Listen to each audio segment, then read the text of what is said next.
Good evening, folks. Welcome back. Night Owls is early this evening. President Trump will begin his State of the Union address here shortly. We'll go live with that when it begins, coming from the White House feed from the United States government. Welcome back. Tonight, most likely, we expect to hear him talk about tariffs, about the Supreme Court, about the state of the economy, highlighting the successes this president has had in his first year back in office, the most consequential first year in the presidency in living memory. So we'll hear that tonight, no doubt, possibly even something on Greenland. I wouldn't hold my breath about that. But Iran should be on the table. I don't think we'll hear about South Africa, but it would be interesting if that were the case. Let me see who else is covering this right now, because the president, they're in the hall now, but the president is not there yet. So I'm going to switch over to this from Right Side Broadcasting's feed just for the moment as they show the audience, and we'll get to this here shortly. But excuse me. So I'll offer live commentary during the State of the Union address coming up here just in a few minutes. President Trump is already there making his way through, and we're waiting for this to begin. So the United States men's hockey team is there. The women have begged off. Typical politicians bullshit from the women's hockey. It's a shame. It's a disgrace that they didn't show up. People whined if they weren't invited, but they were invited along with the men's team. And then so the answer is they simply don't go because their feelings are hurt. But, that's just how it goes. Well, we'll see here in just a few moments. Let me get this up on the screen and make sure which one I've got here. It is the correct screen, so I can use that one. Okay, good. Right. There you go. Just saw Chip Roy out there in the gallery. The vice president up there at the top, along with the Speaker of the House. In a tradition that goes back quite a ways here. Vance and Mike Johnson. So I'll get you some sound on that in just a few moments here. Get myself up on the screen. Just got to find that camera there. There it is. Right, so we'll slide over here for now. And the president will be coming out soon.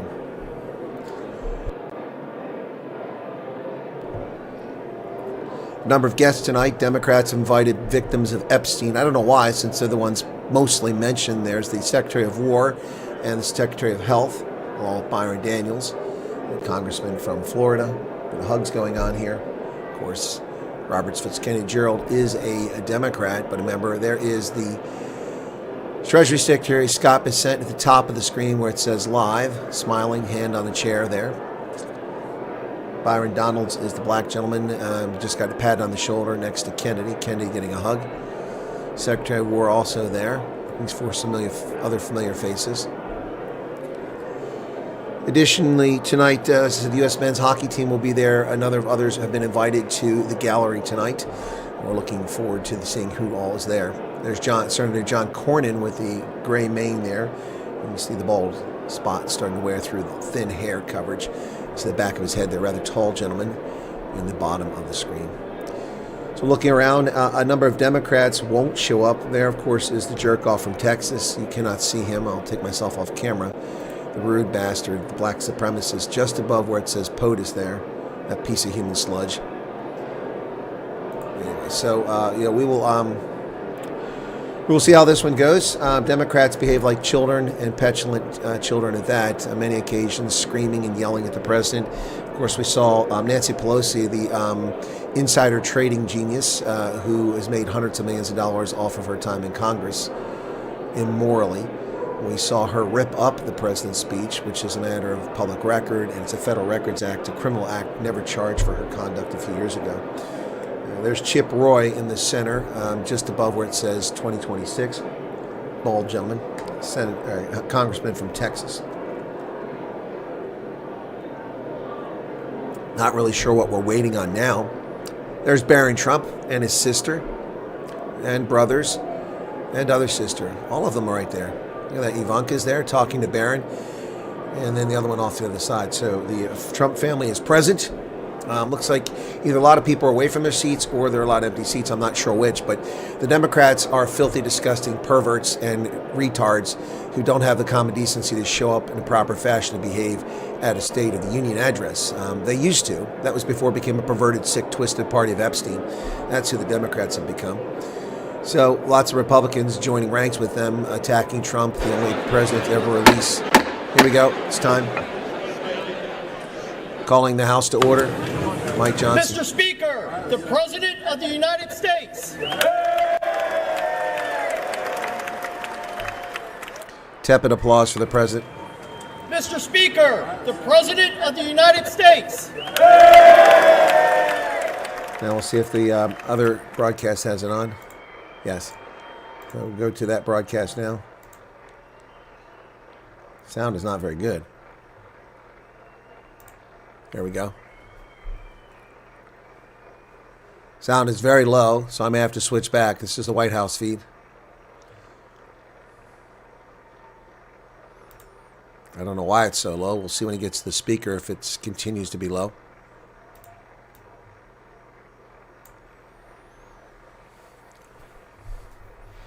So makes his way through the gallery here. Trump, nearly 80 years of age now, and full of energy.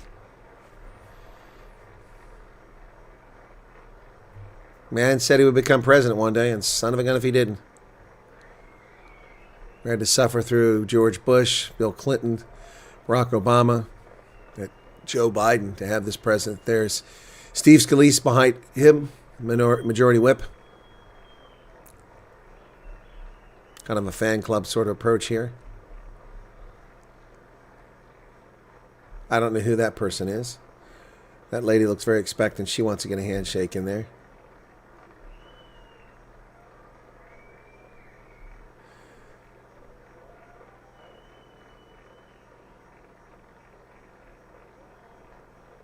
Oh, she got herself in there. That's what she wanted.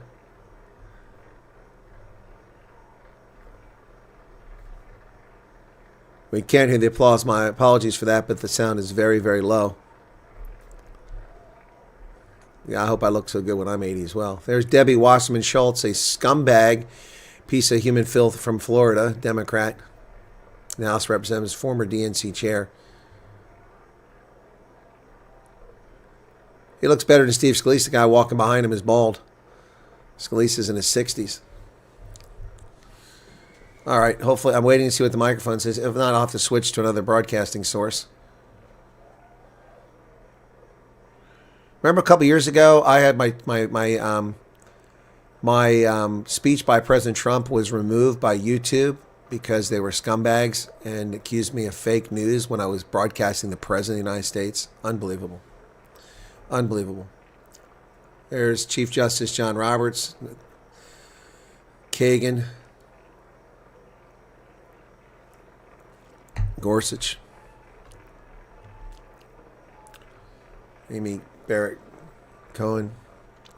I don't see Clarence Thomas there tonight. Senior leaders of the military. It's the chairman of the joints and the joint staff there. Ah, look, Elizabeth Warren. At least she's standing. I'll give her credit. Coons is also standing.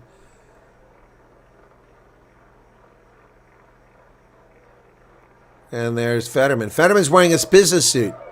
It's about damn time. Wow, Uncle Fester's wearing a business suit. See, he lost a little weight there, or they got him a bigger jacket. There's the Trump family up there. 5 kids and his wife.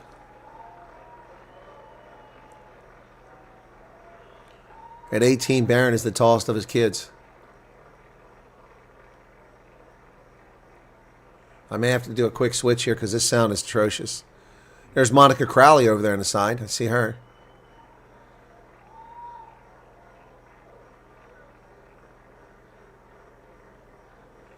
Looks like a number of empty seats here.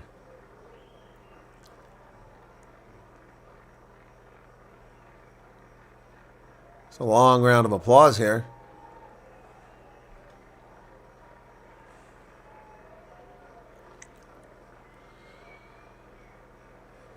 We'll see what the president has to say, and hopefully the adults in the room will act like adults tonight, not petulant children. Would be a nice change of pace. Oh, this jerk-off is already holding his banner up. He's being told to take it down.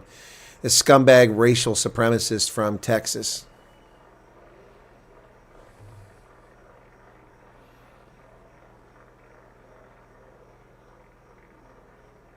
He's holding up a sign. Look, see him standing there just above where it says soda?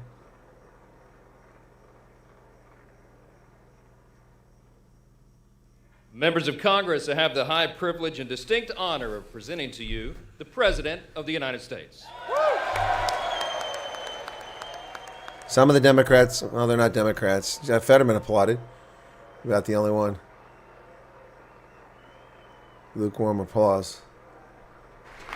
Look at the Democrats on the right. No applause. Most of them not applauding.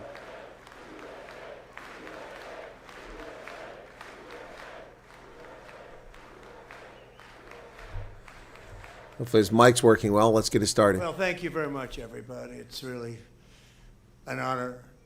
Speaker Johnson, Vice Can you all hear him President okay? Vance, First Lady of the United States.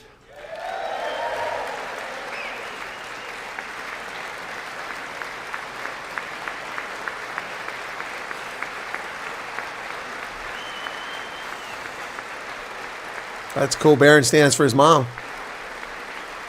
Ivanka is so dignified. Look at her. Second Lady of the United States.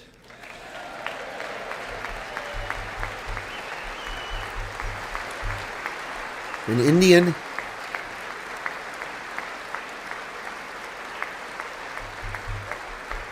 There's the family, spouses of the first family. Members of Congress and my fellow Americans. Our nation is back, bigger, better, richer, and stronger than ever before.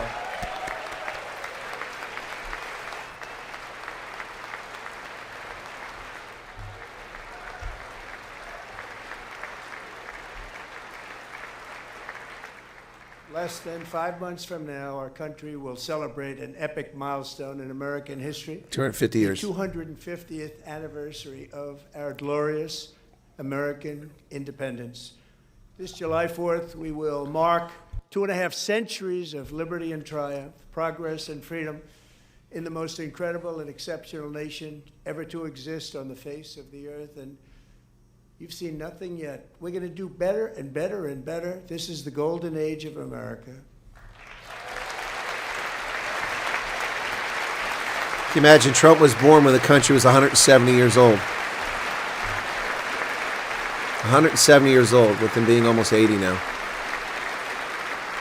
His birthday is June 14th. When I last spoke in this chamber 12 months ago, I had just inherited a nation in crisis with a stagnant economy, inflation at record levels, a wide open border, horrendous recruitment for military and police, rampant crime at home, and wars and chaos all over the world.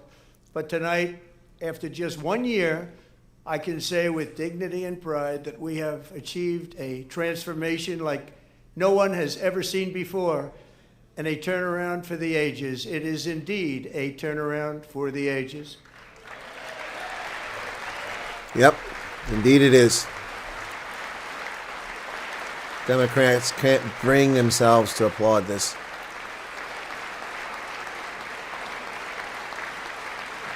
Are people leaving? Oh, photographers.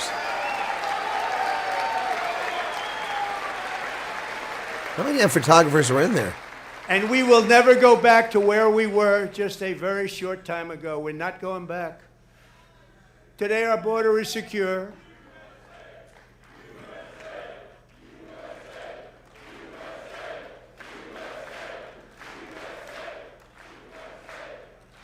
That was rather short. Today our border is secure. Our spirit is restored. Inflation is plummeting. Incomes are rising fast.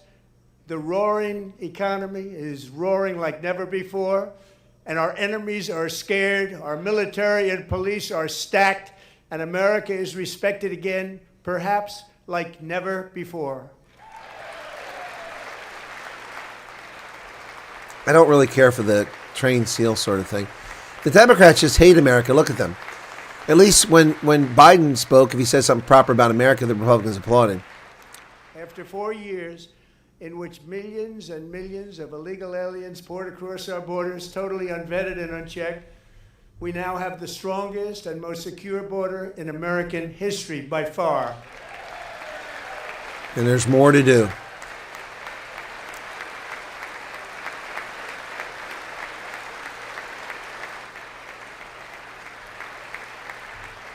In the past 9 months, 0 illegal aliens have been admitted to the United States.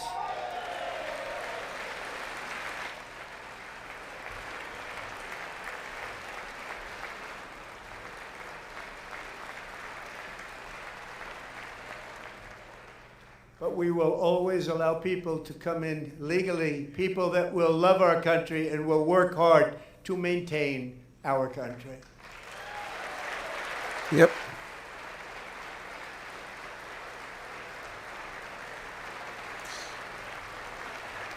Remember when they couldn't cheer the little black kid? The flow of deadly fentanyl across our border is down by a record 56% in 1 year.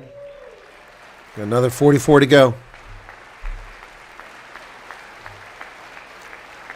They can't even cheer that fentanyl is gone. Look at that. They're just sick And people. last year, the murder rate saw its single largest decline in recorded history. This is the biggest decline, think of it, in recorded history, the lowest number in over 125 years. Year 1900. In fact, substantially before my wonderful father, I had a wonderful father, Fred, before he was born, substantially before he was born.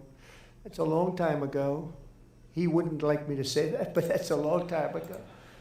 The Biden administration and its allies in Congress gave us the worst inflation in the history of our country. No, Carter did But that. in 12 months, my administration has driven core inflation down to the lowest level in more than 5 years. And in the last 3 months of 2025, it was down to 1.7%. Yep, yet 60% of respondents in fake polls claim that Trump is doing a bad job in inflation. Hasn't been this low in years. Pam Bondi, Lee Zeldin. Gasoline, which reached a peak of over $6 a gallon in some states under my predecessor, it was quite honestly a disaster, is now below $2.30 a gallon in most states, and in some places, $1.99 a gallon. And when I visited the great state of Iowa just a few weeks ago, I even saw $1.85 a gallon for gasoline.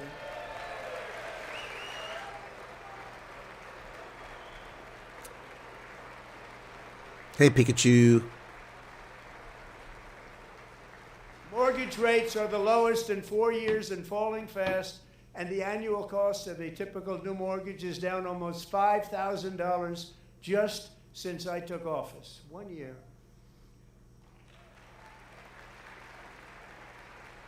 And low interest rates will solve the Biden-created housing problem while at the same time protecting the values of those people who already own a house that really feel rich for the first time in their lives. We want to protect those values. We want to keep those values up. We're going to do both.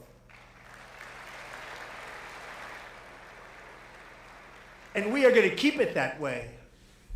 The stock market has set 53 all-time record highs since the election. Think of that, 1 year. Boosting pensions, 401ks, and retirement accounts for the millions and millions of Americans. They're all gaining. Everybody's up, way up. In 4 long years, the last administration got less than $1 trillion in new investment in the United States. And when I say less, substantially less. In 12 months, I secured commitments for more than $18 trillion pouring in from all over the globe. Yep. It's closer to 20 trillion now.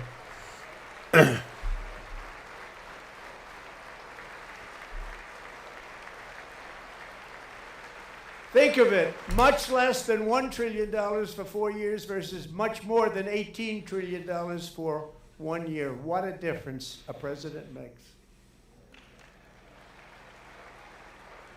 A short time ago, we were a dead country.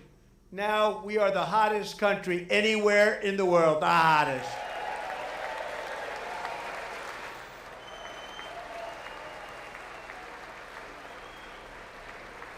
Ted Cruz, right in the center of that image. As thousands of new businesses are forming in factories, plants, and laboratories are being built, we have added 70,000 new construction jobs in just a very short period of time. It's getting bigger and bigger and stronger. Nobody can believe what they're watching. American oil production is up by more than 600,000 barrels a day, and we just received from our new friend and partner, Venezuela, more than 80 million barrels of oil.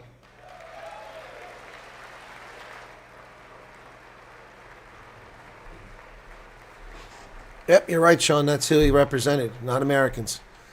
American natural gas production is at an all-time high because I kept my promise to drill, Baby, drill.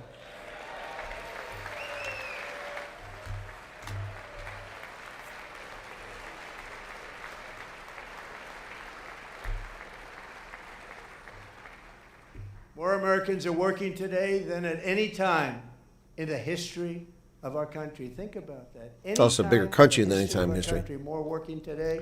And 100% of all jobs created under my administration have been in the private sector. Yep. Not the public sector. Thank God. Completely opposite of South Africa.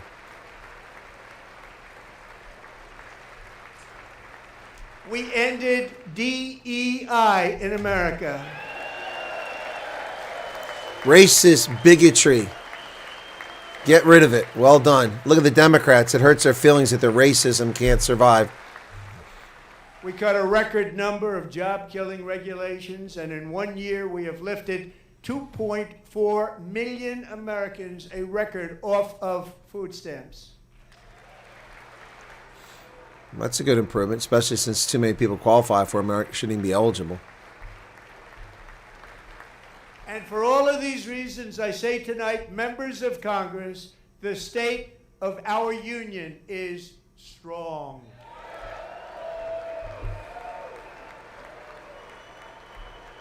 Correct, Sean. Consume wealth rather than create it.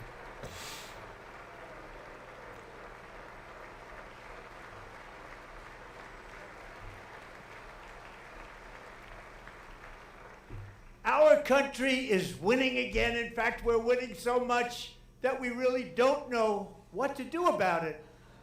People are asking me, please, please, please, Mr. President, we're winning too much. We can't take it anymore. We're not used to winning in our country. Until you came along, we're just always losing, but now we're winning too much. And I say, no, no, no, you're going to win again. You're going to win big. You're going to win bigger than ever. And to prove that point, the hockey team tonight is a group of winners who just made the entire nation proud. The men's gold medal Olympic hockey team. Come on in. Where are they? There they are. Jack Eichel. Jack Hughes.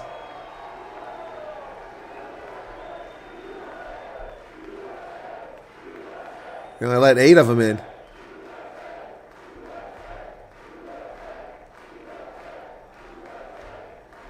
Jack Eichel. Vegas Golden Knights.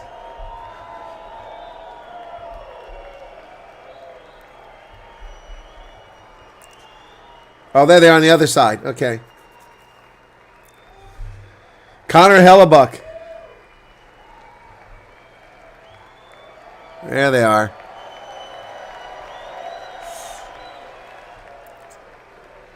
Wow, 46 years we waited.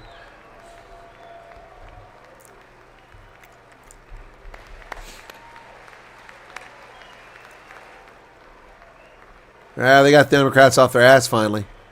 Go ahead.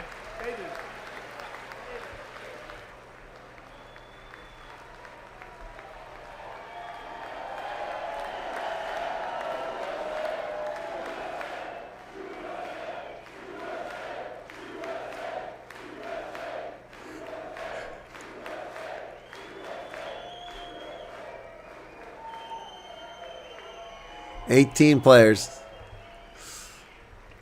Hope he congratulates the women, too. All right, they've opened the doors? No? It's the first time I've ever seen them get up. The Democrats. And actually, not all of them did get up. But they beat a fantastic Canadian team in overtime, as everybody saw, as did the American women, who will soon be coming to the White House. All right, there we go. American women did a fantastic job as well.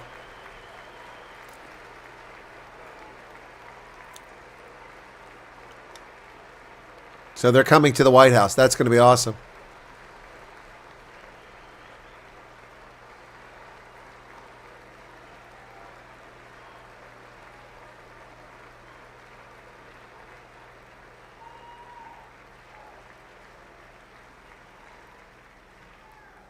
They were in the Oval Office before, and I just want to say a second very big congratulations to Team USA. I have to say that, and I told them this, and we took a vote of the team. I said, anybody votes no, I'm not doing it.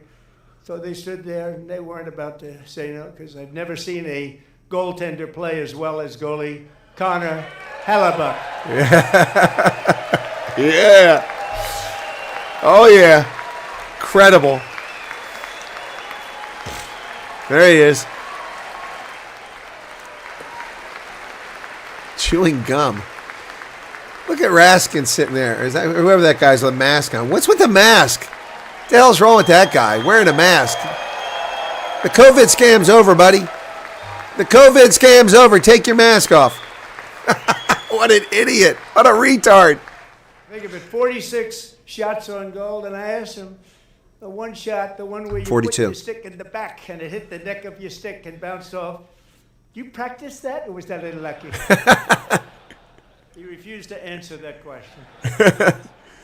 But I just want to tell you that the members of this great hockey squad will be very happy to hear, based on their vote and my vote, and in this case my vote was more important, that I will soon be presenting Connor with our highest civilian honor, which we will be given, Medal of Freedom. which has been given to many athletes over the years.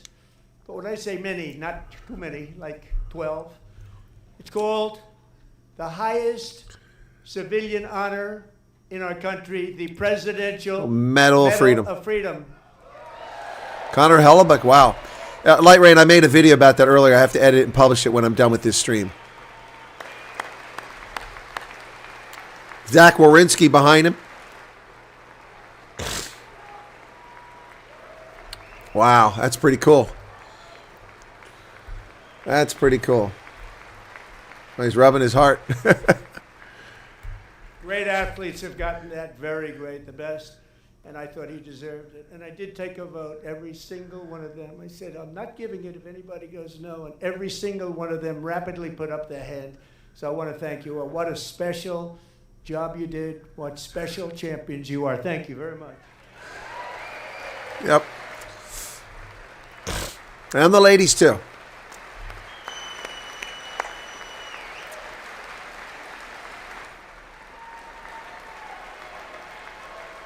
Some of the Democrats are standing. I'm also pleased to say that the next time the Olympic torch is lit, it will be here Los Angeles. in America for the 2028 Olympics, and it's the summer version right in Los Angeles. We're going to do a good job in Los Angeles. Once you get the Epstein-related organizer out of the program. The guy organizing it is on Epstein's files. And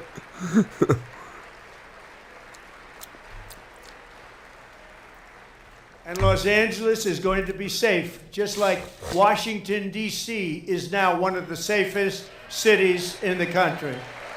It wasn't a year ago. And this year, and I must say I got them both. I got them in my first term, and I was disappointed because I didn't think I'd be the president when this happened. But strange things took place. And now I've got them because I got the Olympics and I got the 2026 FIFA World Cup. And I wanted to claim the 250th, but I didn't get away with that one. I couldn't claim that one for myself. but we're getting the World Cup. So we have the World Cup and the Olympics coming, and that is exciting news.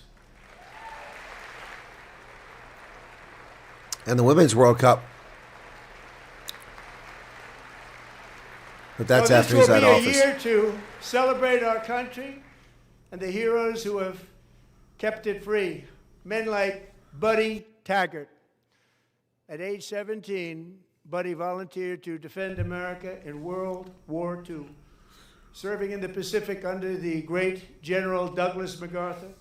He fought bravely in the famous Battle of Manila, worked so hard. He was badly wounded and almost killed by enemy machine guns in Luzon. And 81 years ago this month, he liberated the largest internment camp in the Philippines, one of the largest anywhere in the world. But he earned many honors, including a Purple Heart and a Bronze Star, came home, started a family, and tonight he is in the gallery looking forward to July 4th, 2026, his 100th birthday. Wow. Last of our World War II veterans. There he is.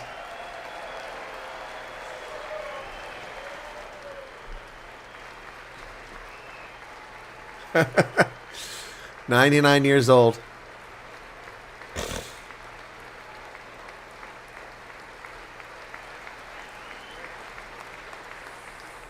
Wow.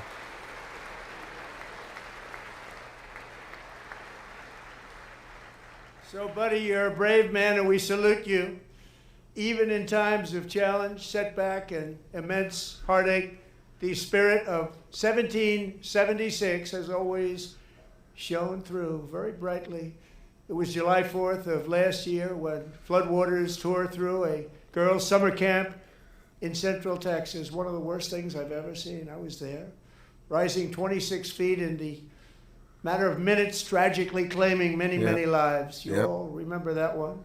As the waters threatened to sweep her away, 11-year-old Millie Kate McClelland closed her eyes and prayed to God.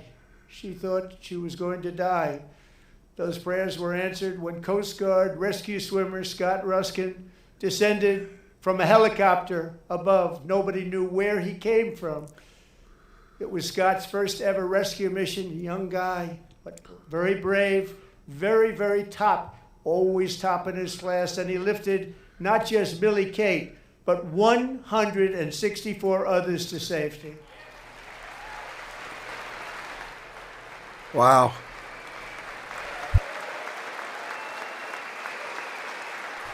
Can we see him, please? Come on. Oh, she's with him. Coast Guard.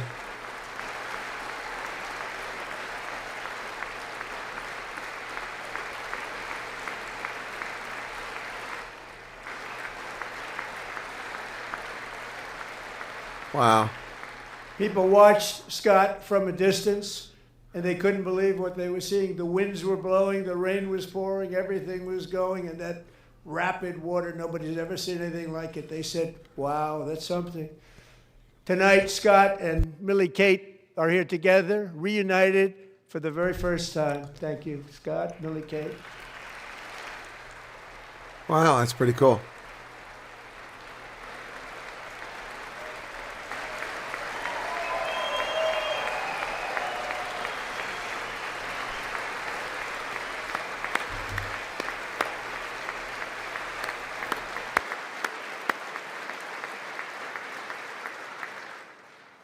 And Petty Officer Ruskin, I'm pleased to inform you that I am now awarding you the Legion of Merit for extraordinary heroism, which is what it was, extraordinary heroism. Thank you.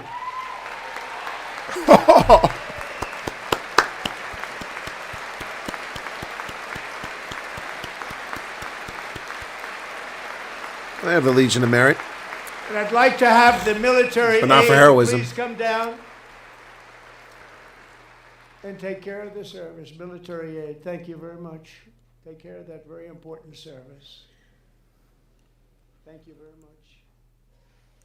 From 1776 to today, every generation of Americans has stepped forward to defend life, liberty, and the pursuit of happiness.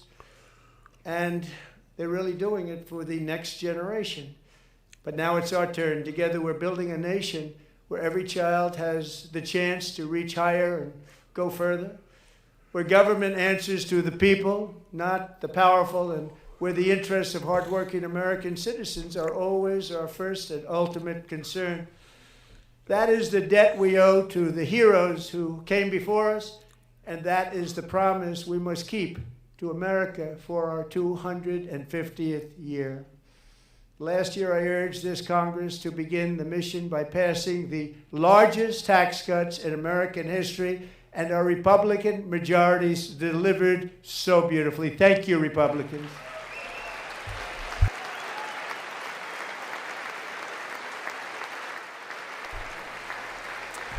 You're applauding themselves this time. Tim Scott, blue blazer on. All Democrats, every single one of them, voted against these really important and very necessary massive tax cuts. Trump get a little nasty there.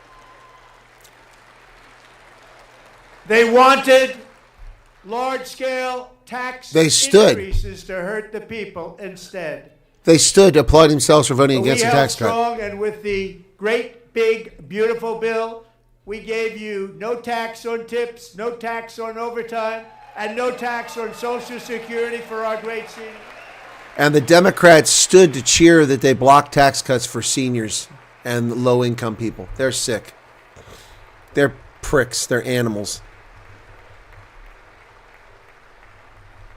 Demon rats. Look at them. We also made interest on auto loans tax deductible the first time in 35, 40 years. If the car is made in America.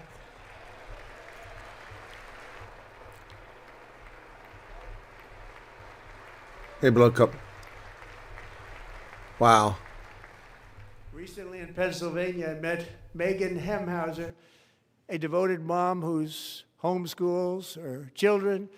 Beautiful, 2 children. During the day while waiting tables at night, as her husband works overtime, operating very heavy equipment. Megan is here this evening, and she's happy to tell you that she is so much richer because with no tax on tips, no tax on overtime, and her expanded child tax credit done again by Republicans, Megan and her husband will take home more than $5,000 extra just for the year, cutting her tax bill in more than half. Wow. Wow. Megan, please stand up. We're fighting for you, Megan. There she is. Thank you, Megan. A black woman doesn't Thank look you, too Megan. happy. We're fighting for you, Megan. Under our bill, parents like Megan can also activate their children's brand new Trump accounts. Yep. And I didn't name it. I did not name that.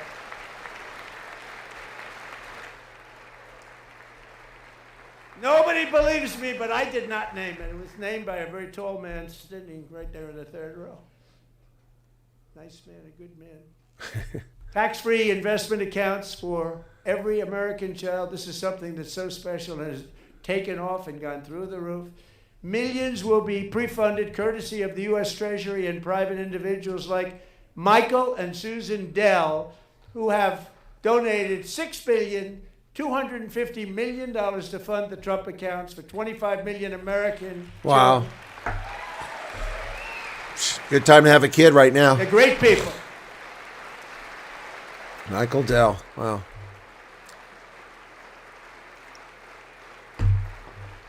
Hey, Sedgeville. Yeah, they'll all be wealthy by the time they're 18 with that money compounding I asked investing. Michael Dell, how do you make all that money? He said, well, I just sat on my dorm in school, and I made computers, and I'd sell them to people, and I just kept selling and selling and selling, and pretty amazing story. That's called the American dream. He sold a lot of computers, a lot of those laptops, so I congratulate him on that, but I really thank him and Susan, as well as others like Brad Gerstner, a very tremendous guy. He was behind it right from the beginning. Brad Gerstner. Thank you, Brad.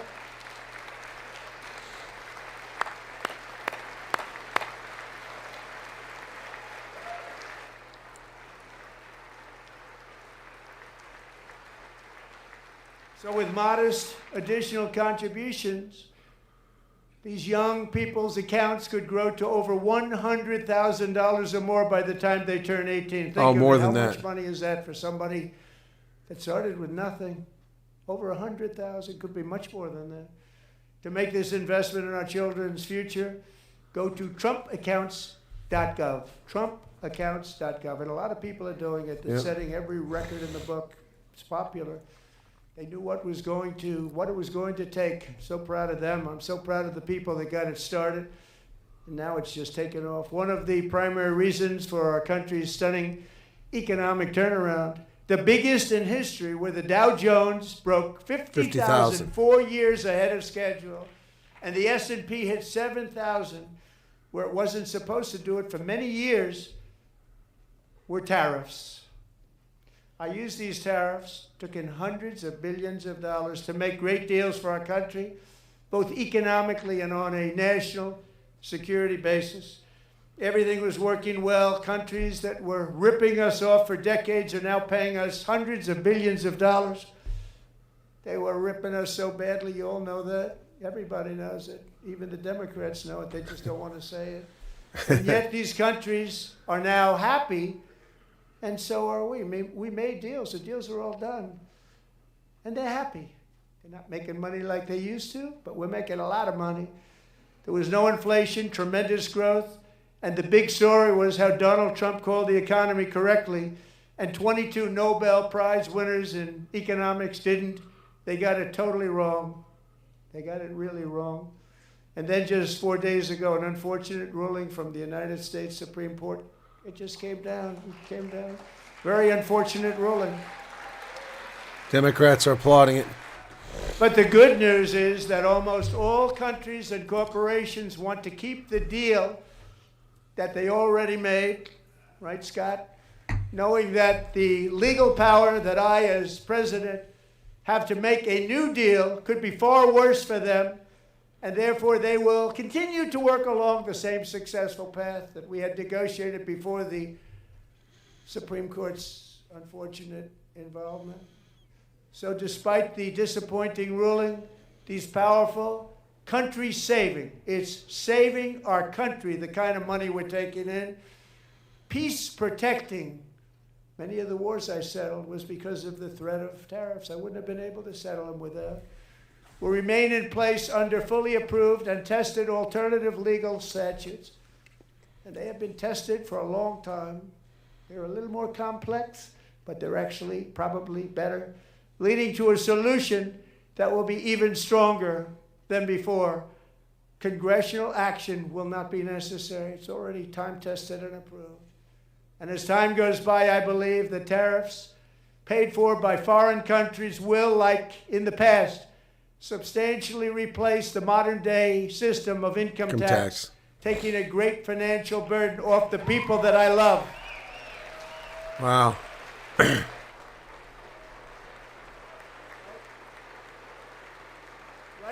Marsha Blackburn, Tom Cotton. Moving forward, factories, jobs, investment, and trillions of dollars will continue pouring into the United States of America because we finally have a president who puts America first. To put America first. I love America.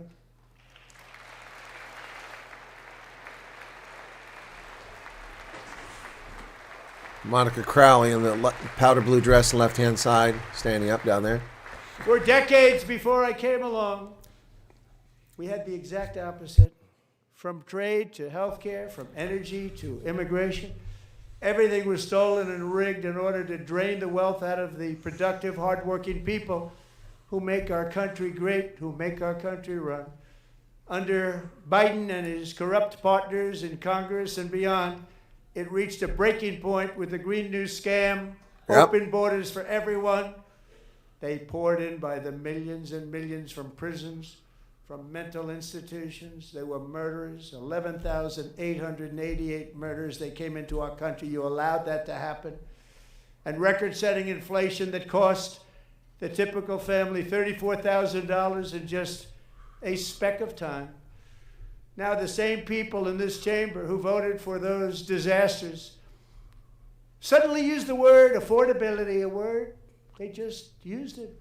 Somebody gave it to them, knowing full well that they caused and created the increased prices that all of our citizens had to endure. You caused that problem. You caused that problem. Yep. Yep. Yep, sure did. They didn't care. Fat, dumb, and They knew happy. their statements were a lie. They knew it. They knew their statements were a dirty, rotten lie. Their policies created the high prices. Our policies are rapidly ending them. We are doing really well. Those prices are plummeting downward.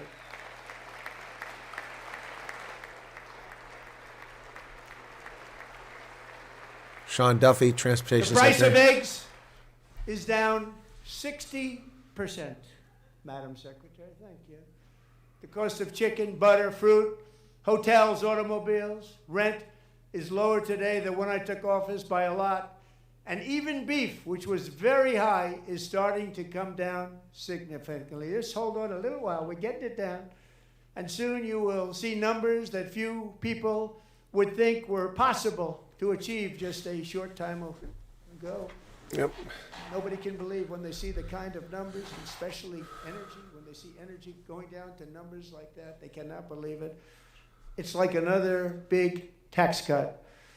I'm also confronting one of the biggest ripoffs of our times, the crushing cost of health care caused by you.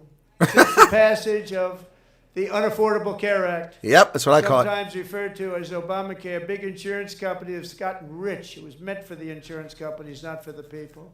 Yeah. With our government giving them hundreds and hundreds of billions of dollars a year as their stock prices soared 1,000, 1,200, 1,400, and even 1,700%, like nothing else. That's why I introduced the great health care plan. I want to stop all payments to big insurance companies and instead give that money directly to the people so they can buy their own health care, which will be better health care at a much lower cost.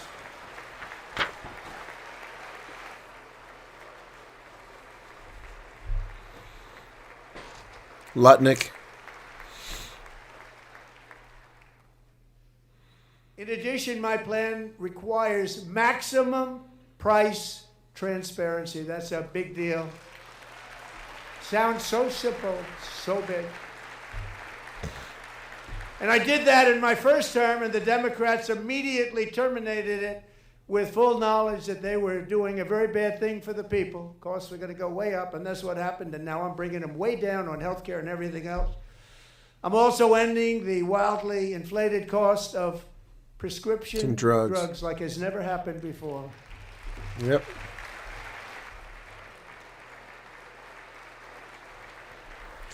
Yep.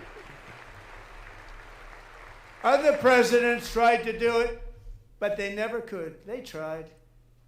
Most didn't try, actually. But they tried. They said they tried. They couldn't do it. They didn't even come close. They were all talk and no action, but I got it done. Under my just enacted most favored nation agreements, Americans who have for decades paid by far the highest prices of any nation anywhere in the world for prescription drugs will now pay the lowest price anywhere in the world for drugs. Anywhere. The lowest price.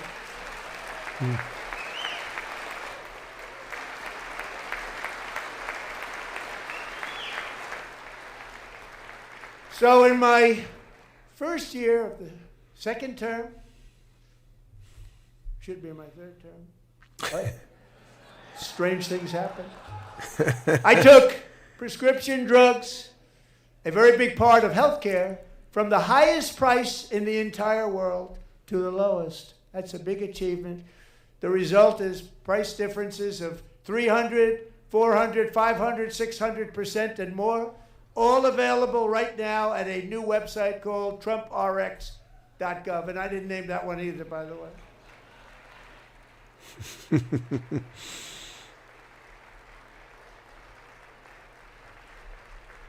here tonight is the very first customer ever to get that big discount, and it is big. Catherine Rayner.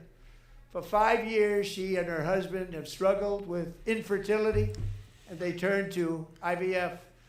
One drug has been costing Catherine $4,000 to purchase. But a few weeks ago, she logged onto the Trump RX website and got that same drug that cost $4,000, got it for under $500, a reduction of much more, actually, than $3,500. Catherine, we are all praying for you, and you're going to be a great mom.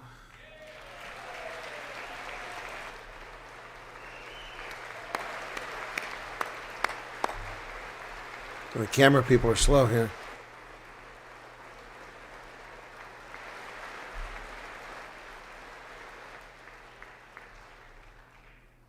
So now I'm calling on Congress to codify my most favored nation program into law. Now, the one thing, I'm not sure it matters because it's going to be very hard for somebody that comes along after me to say, let's raise drug prices by 700 or 800%. But John and Mike, if you don't mind, codify it anyway. They may do it. Codify it anyway. Thank you.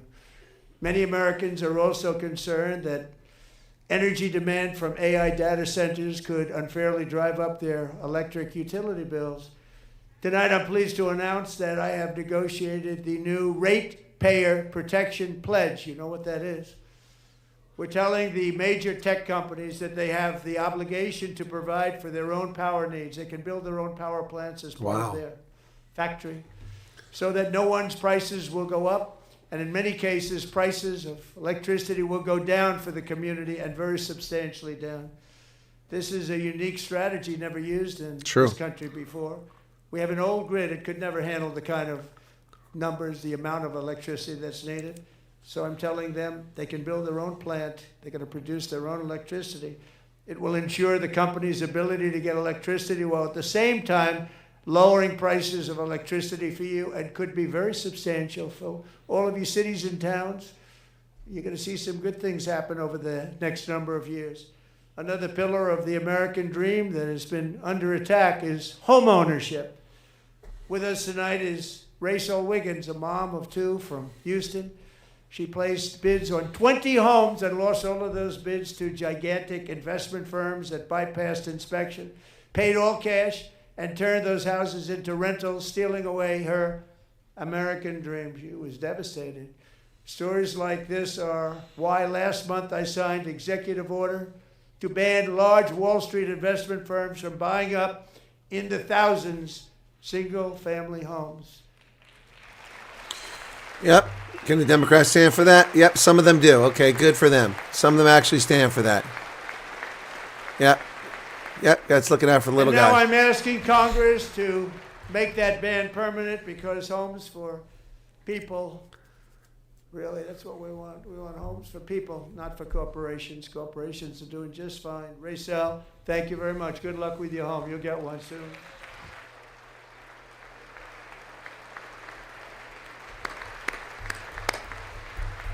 Hey, Manny. We're also working to make it easier for Americans to save for retirement. And under this administration, we will always protect Social Security and Medicare. They are not protecting it for our seniors. We will always protect Social Security, Medicare, Medicaid.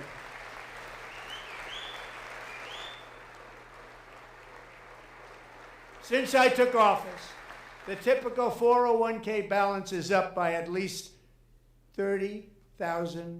That's a lot of money. We have millions and millions of people, because the stock market has done so well, setting all those records. Your 401ks are way up.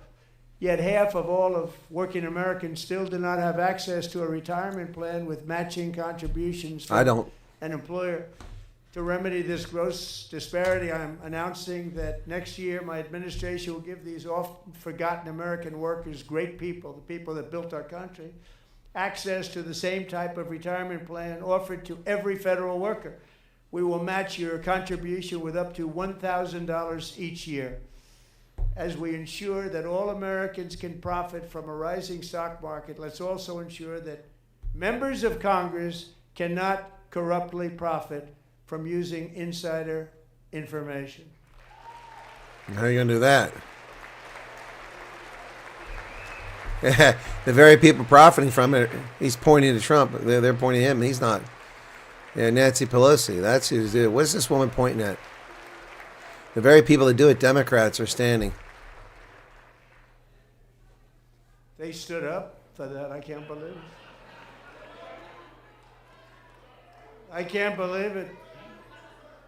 Did Nancy Pelosi stand up? Doubt it. Pass the Stop Insider Trading Act without delay. Yep.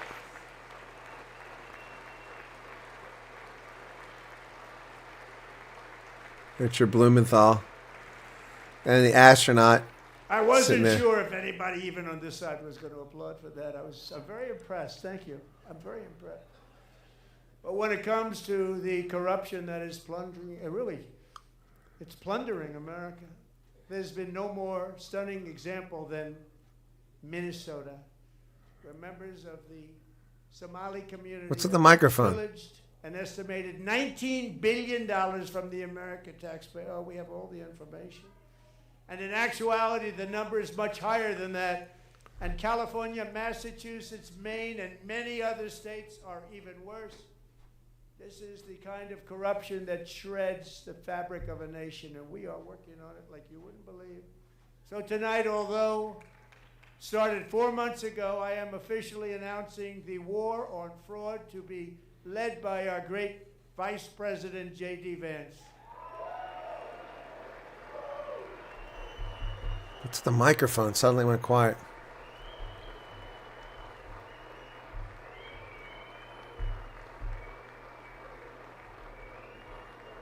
War on fraud. He'll get it done. Find enough of that fraud, we will actually have a balanced budget overnight. It'll go very quickly. That's the kind of money you're talking about. We'll balance our budget. No, it's not that much. Somali pirates who ransacked Minnesota remind us that there are large parts of the world and lawlessness. What's with the microphone? The norm, not the exception. Importing these cultures through unrestricted immigration and open borders brings those problems right here to the USA. And it is the American people who pay the price in higher medical bills, car insurance rates, rent, taxes, and perhaps most importantly, crime. We will take care of this problem. We're going to take care of this problem. We are not playing games. Delilah.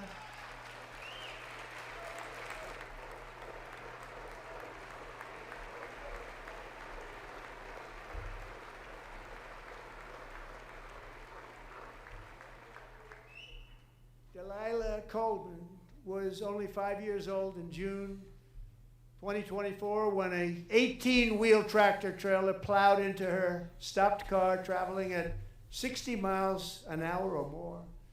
The driver was an illegal alien let in by Joe Biden and given a commercial driver's license by open borders politicians in California. Doctors said Delilah would never be able to walk or talk, have a good life. She wouldn't even be able to eat again. But against all odds, she is now in the first grade learning to walk. And she's here this evening with her dad, Marcus, a fantastic man. Delilah, please, you are a great inspiration. Please stand up.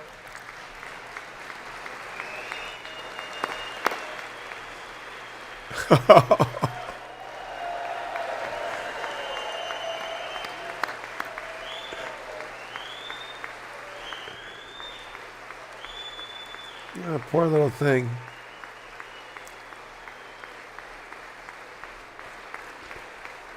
I just kissed your dad back.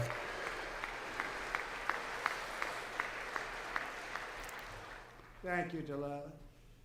Many, if not most, illegal aliens do not speak English and cannot read even the most basic road signs as to direction, speed, danger, or location. That's why tonight I'm calling on Congress to pass what we will call the Delilah Law, barring any state from granting commercial driver's licenses to illegal aliens. All right.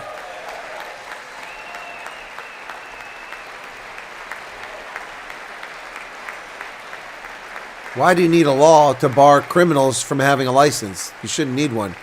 Something wrong with this country. And yesterday, as you probably saw at the White House, I hosted a ceremony with Americans who lost their treasured loved ones to the scourge of illegal immigration. People came into our country, how we allowed this to happen with our open borders. These are the angel moms and families that for decades our government betrayed and our media totally ignored. It was terrible. Hard to believe, actually. In 2023, a 16-year-old high school cheerleader named Elizabeth Medina was supposed to perform in her town's Christmas parade, but she never arrived. Her mother, Jacqueline, went home to look for her, and she found her lying dead in a bathtub, bleeding profusely after being stabbed 25 times. Elizabeth's killer was a previously arrested illegal alien who had broken in and brutally extinguished the brightest light in her family's life, violently and viciously. Her heartbroken mother is in the gallery to remind everyone in this chamber exactly why we are deporting illegal alien criminals to our country at record numbers, and we're getting them the hell out of here fast. We don't want them.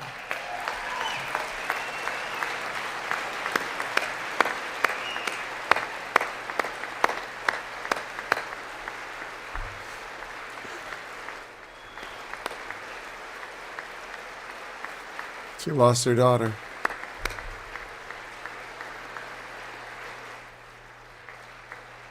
Thank you very much, Jacqueline. Thank you. We can never forget that many in this room not only allowed the border invasion to happen before I got involved, but indeed they would do it Again. all over again if they ever had the chance. If they ever got elected, they would open up those borders to some of the worst criminals anywhere in the world. The only thing standing between Americans and a wide open border right now is President Donald J. Trump and our great Republican patriots in Congress. Thank you. Thank you.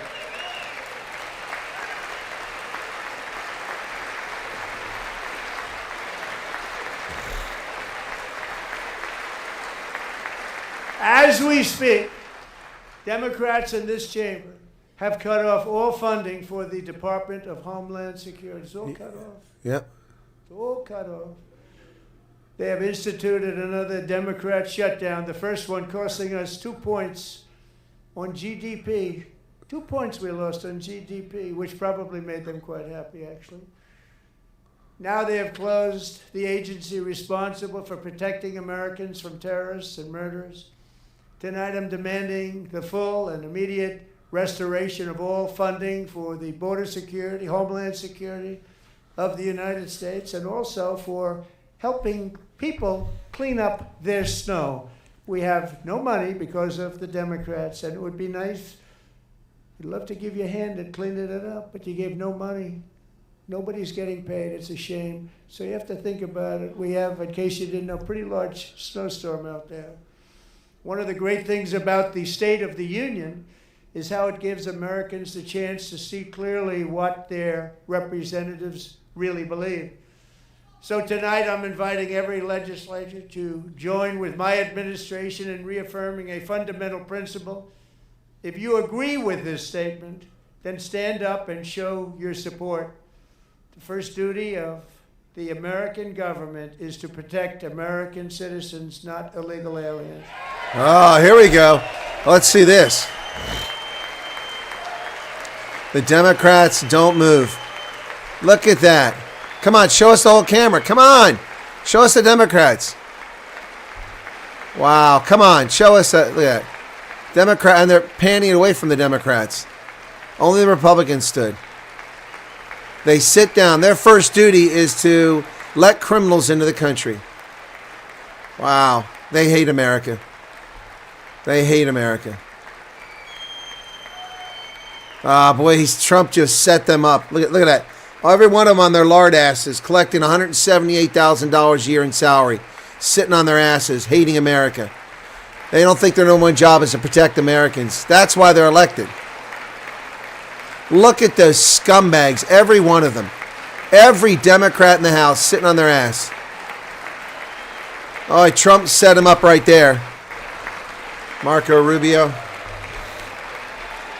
in front row. Boy, he set them up.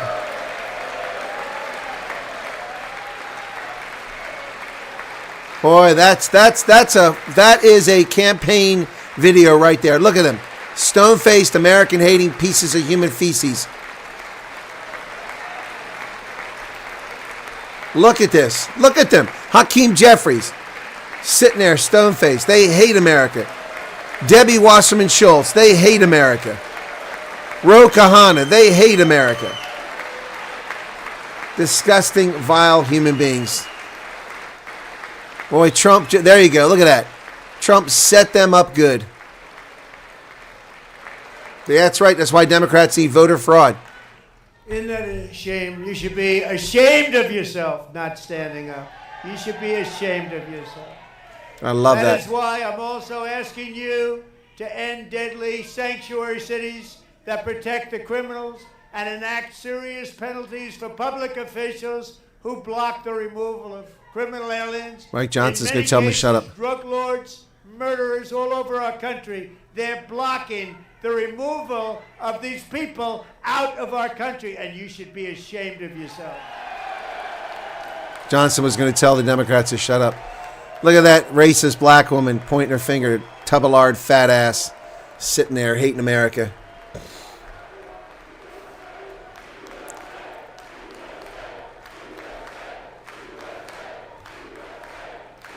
They hate America. Blumenthal and the astronaut. How can we let people like that in our military that hate America? And perhaps most importantly, I'm asking you to approve the Save America Act.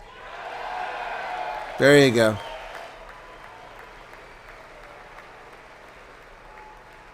Wow, the contrast is stark. Stop illegal aliens and others who are unpermitted persons from voting in our sacred American elections. The cheating is rampant in our elections. It's rampant. It's very simple. All voters must show voter ID. Agreed. 100%.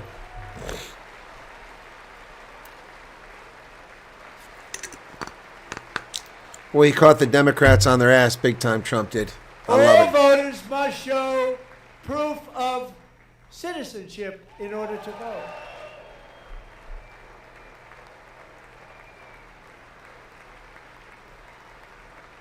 And no more crooked mail-in ballots except for illness, disability, military, or travel.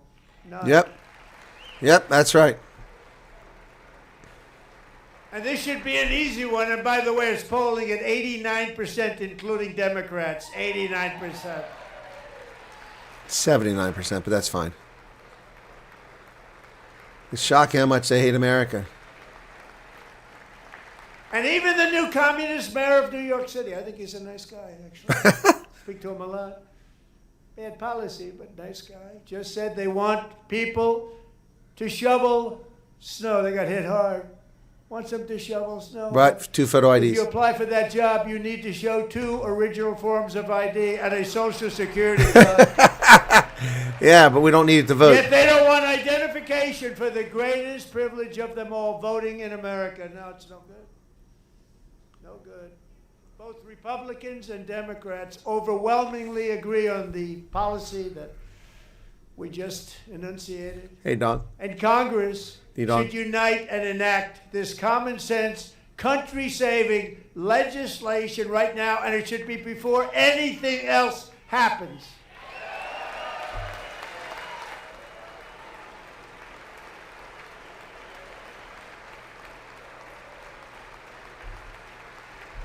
Boebert and Anna Paulina Luna up there.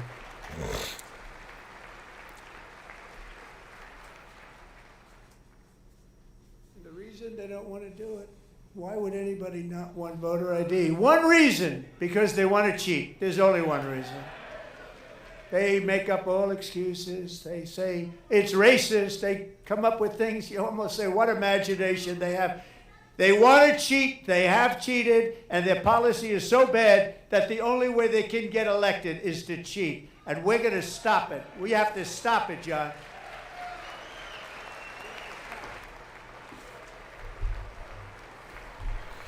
They are so disconnected from Americans. So disconnected. And here is one more opportunity to show common sense in government. In the gallery tonight are Sage Blair and her mother, Michelle.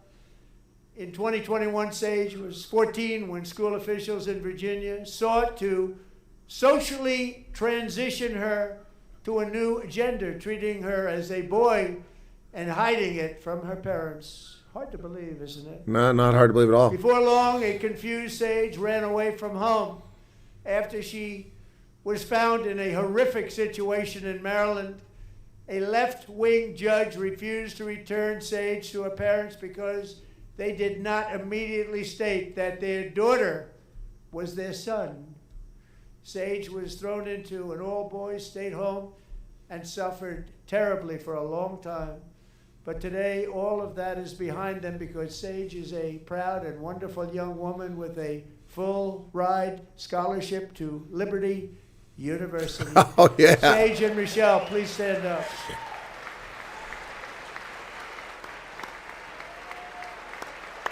What the hell is that? What's with the little fingered thing? Is she being a smartass?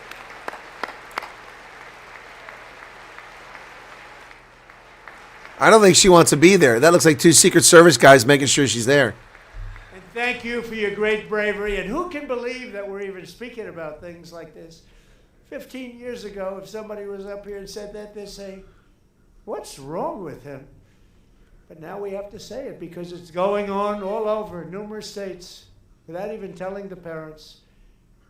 But surely we can all agree no state can be allowed to rip children from their parents' arms and transition them to a new gender against the parents' will. Who would believe that we're even talking about this?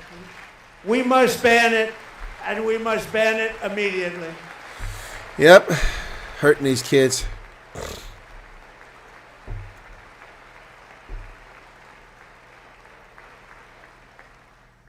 Look, nobody stands up. These people are crazy. I'm telling you. They're crazy. They are, Trump. They are crazy. Amazing. Incredible. Boy, oh boy. We're lucky we have a country. With people like this, Democrats are destroying our country, but we've stopped it just in the nick of time, didn't we? Yep. Yep.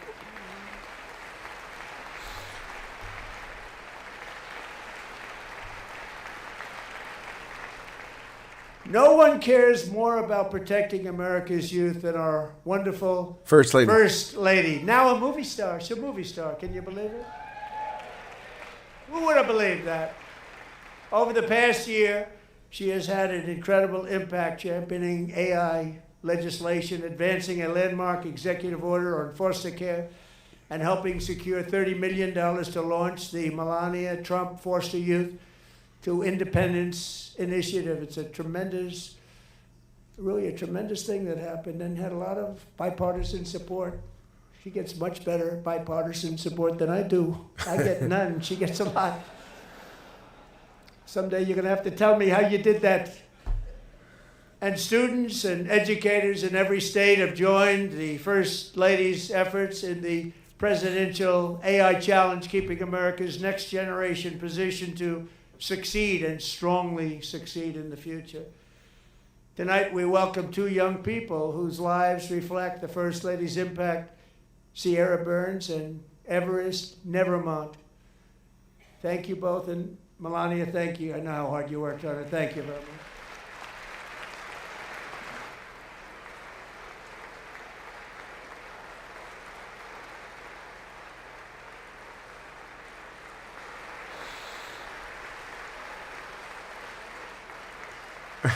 Little girl. Cute.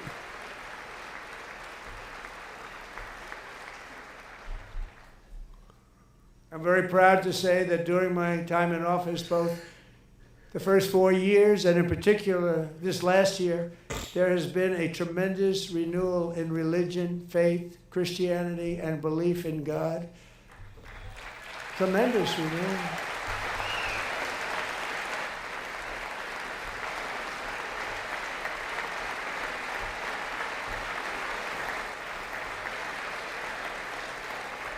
This is especially true among young people, and a big part of that had to do with my great friend, Charlie Kirk, a great guy, great man.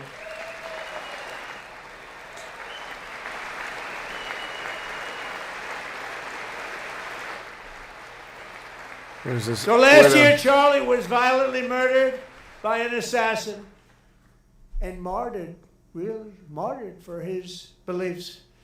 His wonderful wife, Erica, is with us tonight. Erica, please stand.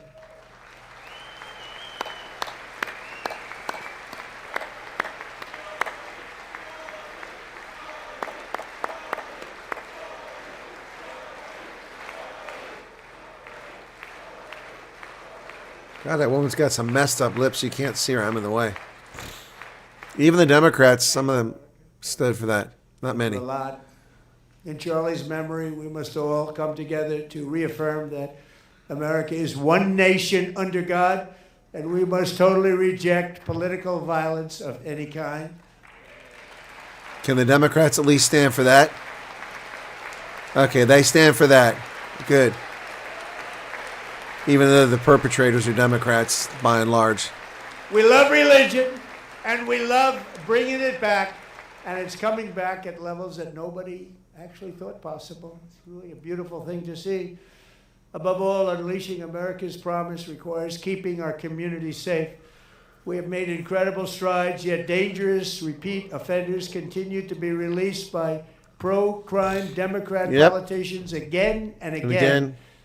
We are honored to be joined tonight by a woman who's been through hell, Anya Zuretska. In 2022, she and her beautiful daughter, so beautiful, what a beautiful young woman, Irina, fled war-torn Ukraine to live with relatives near Charlotte, North Carolina. And by the way, what's going on with Charlotte? Last summer, 23-year-old Irina was riding home on the train when a deranged monster who had been arrested over a dozen times and was released through no cash bail, stood up and viciously slashed a knife through her neck and body. No one will ever forget there were people on that train. No one will ever forget the expression of terror on I thought it was a bus. Irina's face as she looked up at her attacker in the last seconds of her life. She died instantly. She had escaped a brutal war only to be slain by a hardened criminal, set free to kill in America, came in through open borders. Mrs. Zuretska, tonight I promise you we will ensure justice for your magnificent daughter, Irina. I'm not sure that's the accurate story.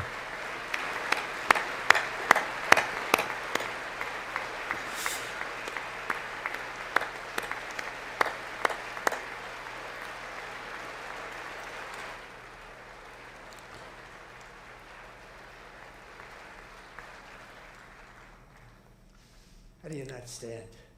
How do you not stand?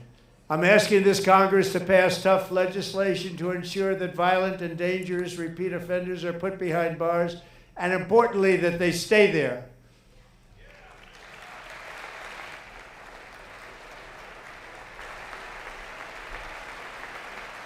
Well, a couple Democrats are standing. Starting last summer, I deployed our National Guard and federal law enforcement to restore law and order to our most dangerous cities, including DC. Memphis, Tennessee, big success, New Orleans, Louisiana, big success, and our nation's capital itself, Washington, D.C., where we have almost no crime anymore in Washington, D.C. How did that happen? Well, we had 2 service members murdered by an illegal alien in D.C. In fact, crime in Washington is now at the lowest level ever recorded, and murders in D.C. this January were down close to 100% from a year ago.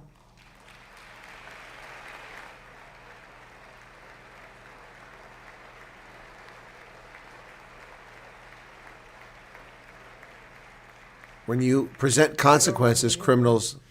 One of sick people, one of the brave service members who helped achieve this stunning turnaround was 20-year-old West Virginia Army National Guard Specialist Sarah Beckstrom. After a 4-month deployment, she voluntarily extended her service, and her rank was going to be lifted. She was doing so well. They were so proud of her. But the very next day, she was on patrol near the White House when she was ambushed and shot in the head by a terrorist monster from Afghanistan. Shouldn't have been in our country. And all because she wore the uniform of our nation, she was shot. He traveled here because he didn't like people wearing our uniform. He was sick and deranged, shouldn't have been in our country. Sarah Beckstrom died in order to defend our capital, and we are honored to be joined by her wonderful parents, Gary and Eva Lee. Your daughter was a true American patriot, and she will be greatly missed. She was a great person. I saw reports on her. They've never seen anything like it.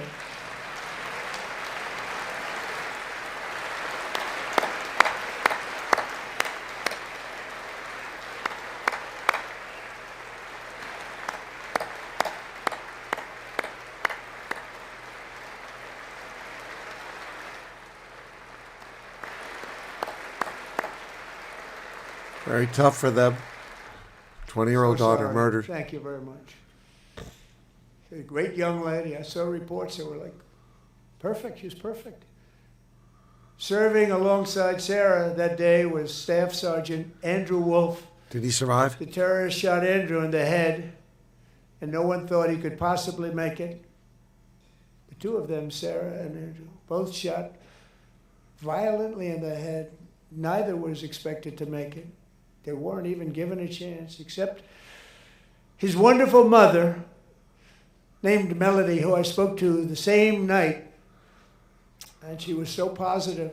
The doctors thought that Andrew was gone. But his mother said, no, Mr. President, Andrew will be fine. He's going to make it. I've never seen anything like it. I mean, he was given almost no chance. She said, I have no doubt, sir, he's going to be okay. This was a conversation that I had with her that night, with her son laying helplessly in bed, blood all over. Everybody is praying, she said, sir, he will be okay. The doctors didn't understand what she was saying. And after looking at the results of the damage done, neither did I. She was so strong and conclusive that even Andrew's great father felt she didn't really understand the gravity of the situation. But she turned out to be right. Right, Melody? She turned out to be right. There he is.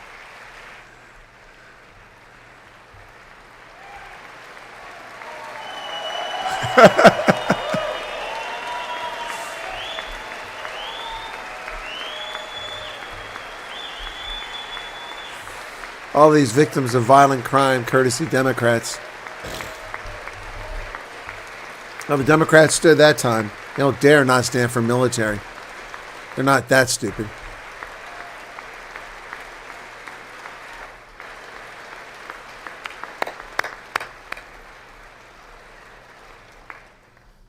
Amazing, actually. I said, where does this woman come from? She's the most positive person I've ever met. With God's help, Andrew has battled back from the edge of death, and we're talking about the edge of death, on his way to a miraculous recovery. He's got a little work to do, but he's doing great. Nice to see you. He's a good-looking guy. Nice to see you. Thanks, Andrew. Thank you very much.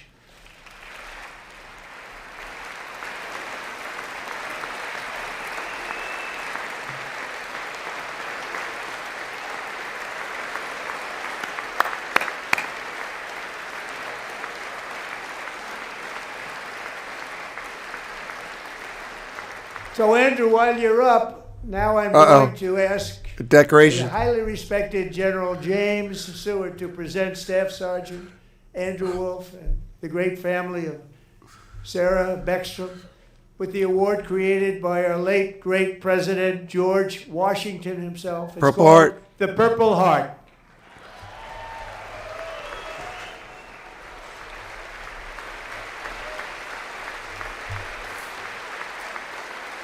General's got a hearing aid.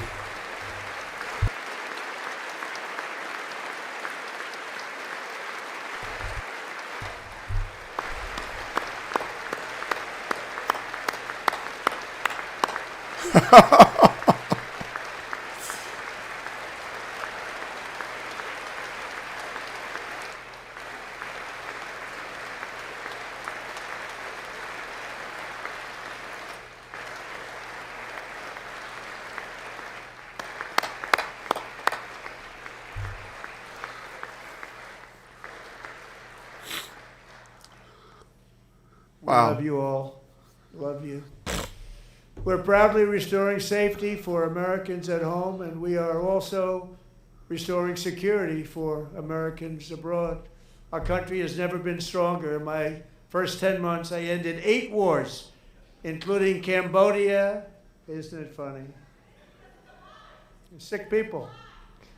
Cambodia and Thailand, Pakistan and India. Would have been a nuclear war. 35 million people said the Prime Minister of Pakistan would have died if it were not for my involvement. Kosovo and Serbia, Israel and Iran, Egypt and Ethiopia, Armenia and Azerbaijan, the Congo and Rwanda, and of course the Gaza. war in Gaza, which proceeds at a very low level. It's just about there. And I want to thank Steve Witkoff and Jared Kushner for your help. Thank you, Steve. Thank you, Jared. Steve's down at the bottom, Jerry's up the top. There's Jared.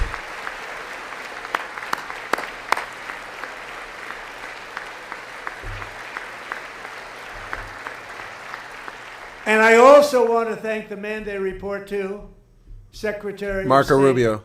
Marco Rubio. Thank you, Marco.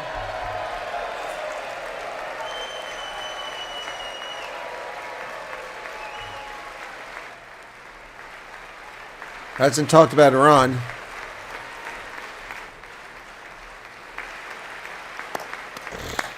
Hour and 20 minutes into this. People like you. You know, Marco got 100% of the votes. When It's because he was a senator. I think our next one was about 54%. And some of the Democrats are now saying, I can't believe we approved that guy. And he said it's an honor that they feel that way, right, Marco? You have done a great job. He You're has. Secretary of State. I think been of brilliant. that as the best ever. Certainly a great one. It just shocked the hell out of me. I mean, he was okay with the nomination, but didn't expect him to be this good. It's amazing. He wasn't a very good senator, but he's been a fantastic Under the Secretary of State. ceasefire I negotiated, every single hostage, both living and dead, has been returned home. Can you believe that? Yep.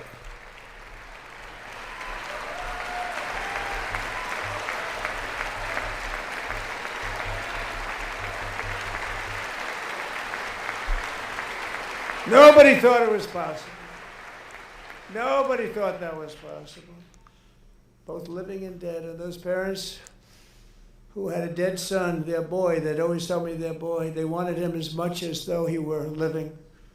It was an amazing period of time. They came back, and when we got all of the living hostages back, and many, many before them, but I always said those last 20 are going to be very tough, but we got many, many more, hundreds. But I said those last 20 are going to be tough. We got them back. But we only got back 14 or 15 of the dead of the 28. And believe it or not, Hamas worked along with Israel, and they dug and they dug and they dug. It's a tough thing to do, going through bodies all over, passing up 100 bodies sometimes for each one that they found. Tough job. And they finally got it back to 27. And then Steve and Jared, they got it back to 28. They found all 28. Nobody thought that was possible, but we did it. And I remember the family of the 28th, they were so grieved, but they were so happy as it's possible to be. They had their boy back. The mother said, "Sir, we have our boy back." What a period of time that was, but we got them all back. So thank you both very much. Great job.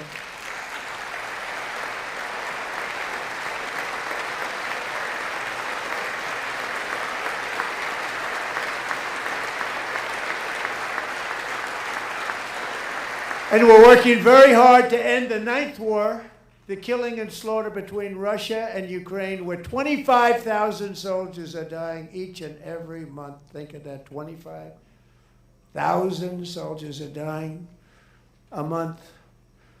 A war which would have never happened if I were president, would have never happened. As president, I will make peace wherever I can, but I will never hesitate to confront threats to America wherever we must. That's why in a breakthrough operation last June, the United States military Venezuela obliterated Iran's nuclear weapons program with an attack on Iranian soil known as Operation Midnight Hammer.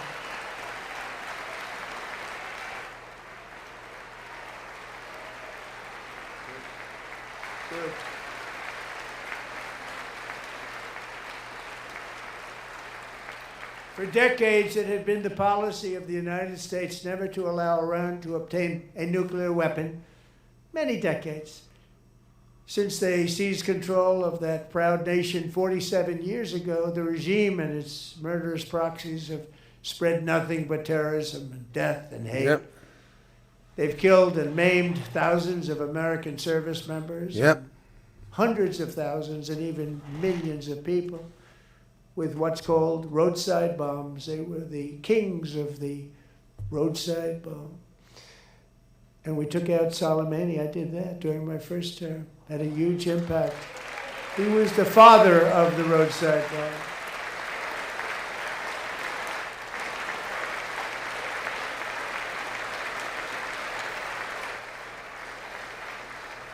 And just over the last couple of months with the protests, they've killed at least, it looks like, 32,000 protesters. 32,000 protesters in their own country. They shot them and hung them. We stopped them from hanging a lot of them with the threat of serious violence. But this is some terrible people.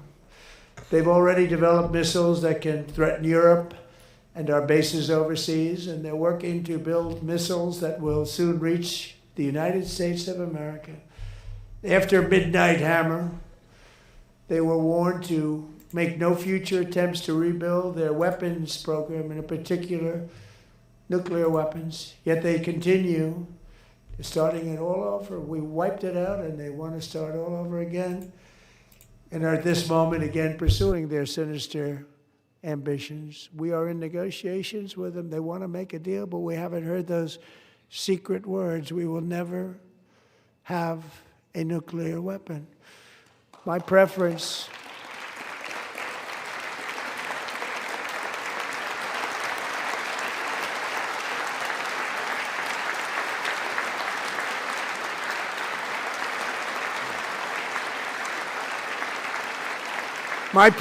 is to solve this problem through diplomacy. But one thing is certain, I will never allow the world's #1 sponsor of terror, which they are by far, to have a nuclear weapon. Can't let that happen.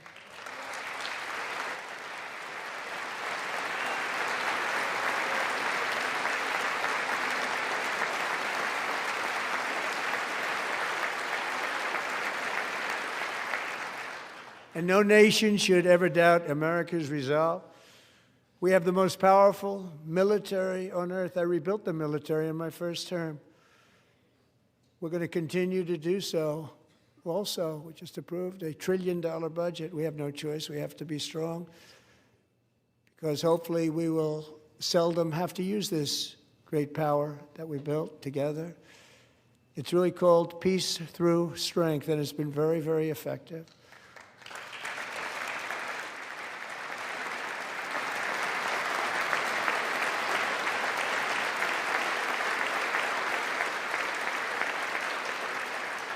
So thanks to Republicans in Congress, we're investing that record number of dollars, have no choice, in the United States Armed Forces.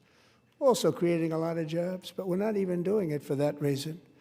Because as I said, we have more jobs, more people working today than ever before in the history of our country. And NATO countries are friends and allies. They are. They're our friends and they're our allies. Have just agreed, at my very strong request, to pay 5% of GDP for military defense rather than the 2%, which they weren't paying. We were paying for almost all of NATO. Now they're paying 5 as opposed to not paying 2. Well, they're not there yet. Some are close. And getting that 5% was something which everyone said would never be done, could not happen. We got it really easily. One meeting. And big difference between 2% that's not paid. We were paying the freight of many of them. Very few were paid up. Now 5%, then they're paid. And everything we send over to Ukraine is sent through NATO, and they pay us in full. They pay us totally in full. Every branch of our armed forces is setting records for recruitment. This is so exciting. And every service member recently.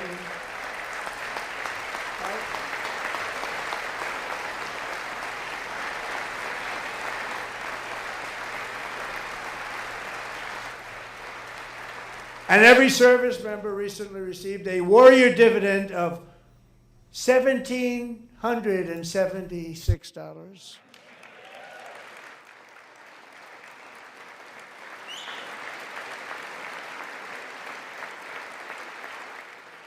You know, they put it on my desk. We got the money from tariffs and other things, a lot of money we have. We have much more money than people understand. Have to rebuild that program a little bit, but it won't take long. But we got the money, and it was $1,775, and they wanted my approval. And I said, what's the number? $1,775. I said, wait a minute. For one more dollar, we can have $1,776. It's going to I said, we're going to figure that. I never asked anybody if we could afford it. One more dollar, I said $1,776. And I said, that's good. And I'll tell you what, our military, that was 4 months ago, our military, I never see a person in the military that doesn't thank me for it, so we're honored to do it. They just I didn't get it. Retirees don't count. We call it 1776. It was great. And we love our military. We love our law enforcement. We love our firemen. You know, the firemen don't get mentioned enough. We love our firemen. We're also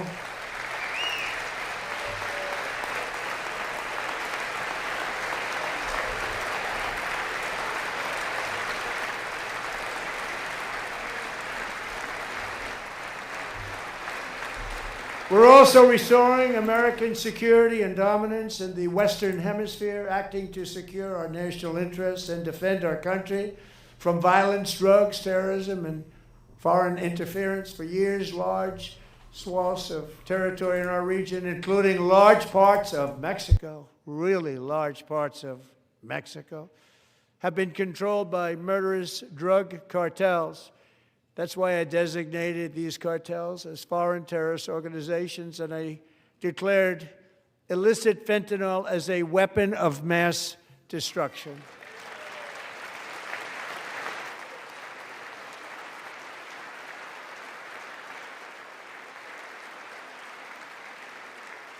And with our new military campaign, we have stopped record amounts of drugs coming into our country and virtually stopped it completely coming in by water or sea. You probably noticed that. We very seriously damaged their fishing industry also. Nobody wants to go fishing anymore. We've also taken down one of the most sinister cartel kingpins of all. You saw that yesterday. In January,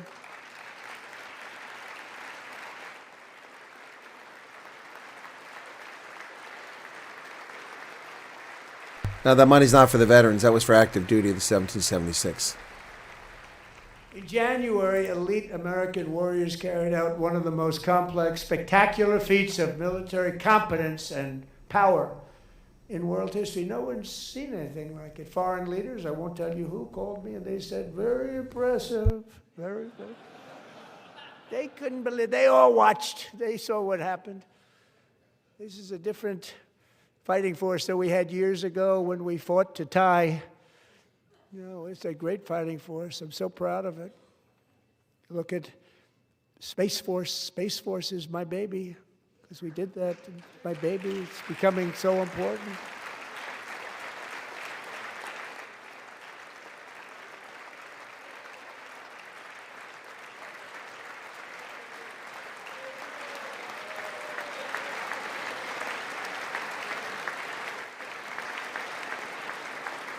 And America's armed forces overwhelmed all defenses and utterly defeated an enemy, good fighters, to end the reign of outlaw dictator Nicolas Maduro and bring him to face American justice.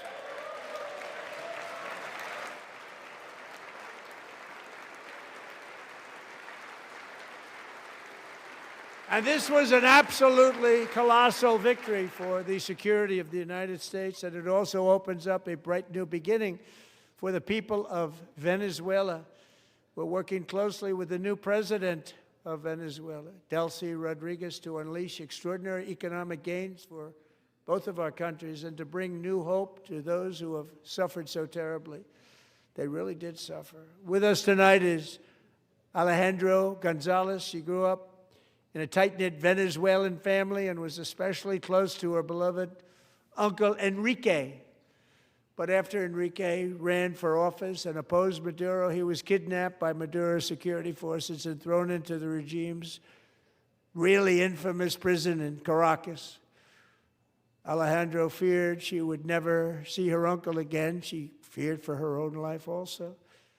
But since the raid, we have worked with the new leadership, and they have ordered the closure of that vile prison and released hundreds of political prisoners already, with more to come. Alejandro, I'm pleased to inform you that not only has your uncle been released, but he is here tonight. We brought him over to celebrate his freedom with you in person.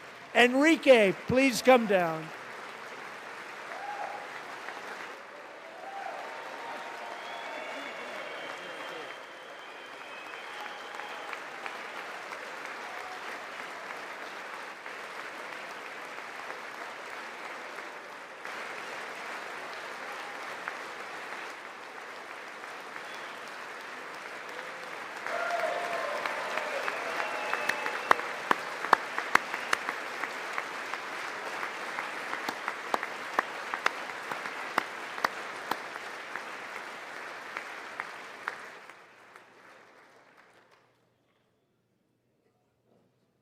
Thank you, Enrique. Have a good time. Nice to have you back, Enrique. There were many heroes on that January raid to capture Maduro, really great heroes. It was very dangerous. They knew we were coming. They were all set. But the deeds of one warrior that night will live forever in the eternal chronicles of military valor. Chief Warrant Officer 5, Eric Slover, planned the mission and was the flight lead in the cockpit of the first helicopter. A big, beautiful, powerful helicopter. It was a massive Chinook carrying, as you can imagine, many, many American warfighters. Wearing the dog tags his wife Amy had blessed with holy water before he left. She knew it was going to be a rough one. Eric steered the Chinook under the cover of night and descended swiftly upon Maduro's heavily protected military fortress. This was a major military installation, protected by thousands of soldiers and guarded by Russian and Chinese military technology. How did that work out? Not too good? While preparing to land, enemy machine guns fired from every angle, and Eric was hit very badly in the leg and hip, one bullet after another. He absorbed 4 agonizing shots, shredding his leg into numerous pieces. And yet, despite the fact that the use of his legs was vital to successful helicopter flight, legs are the most important part of flying a helicopter, to deliver the many commandos who would capture and detain Maduro was the only thing Eric was thinking about. Then, even as he was gushing blood, which was flowing back down the aisle, helicopter lands at a steep angle.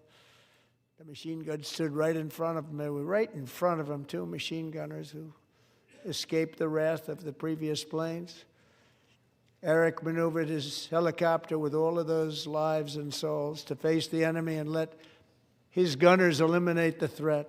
Turned the helicopter around so the gunners could take care of business, saving the lives of his fellow warriors from what could have been a catastrophic crash deep in enemy territory. Only after safely landing the helicopter with all the warriors aboard in the exact right spot, which was vital to the mission. We probably would have had to maybe cancel the mission if that didn't happen. Eric told his co-pilot, also wounded, but not as gravely, to take over. I'm about ready to pass out. The success of the entire mission and the lives of his fellow warriors hinge on Eric's ability to take the searing pain. It was unbelievable what's happened to his legs of the bullets and keep on flying and landing, and people knew what was happening. Everybody in the back of the helicopter knew because they saw the blood pouring down the aisle. Chief Warrant Officer Slover is still recovering from his serious wounds, but I'm thrilled to say that he is here tonight with his wife Amy, Eric, and Amy. Come on in.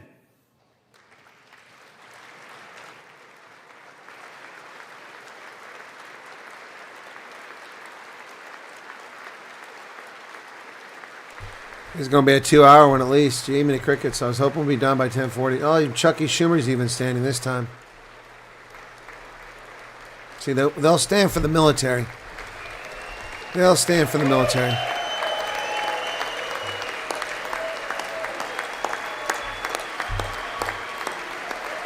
Because they know they'll get destroyed. They're always getting Medal of Honor.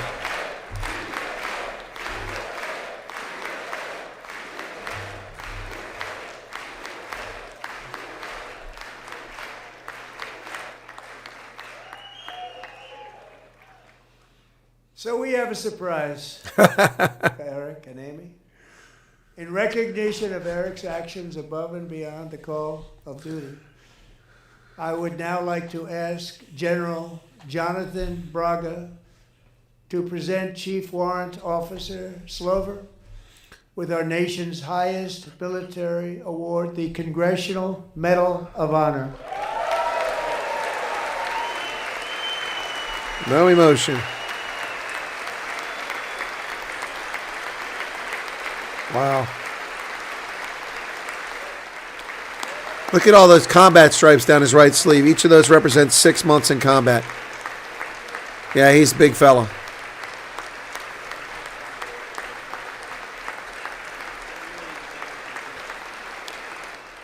He looks very humble.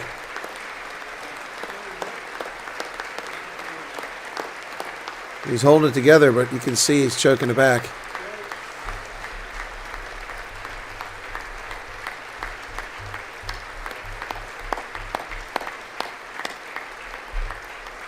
Wow. Never seen a Congressional Medal of Honor awarded here, or decorated here.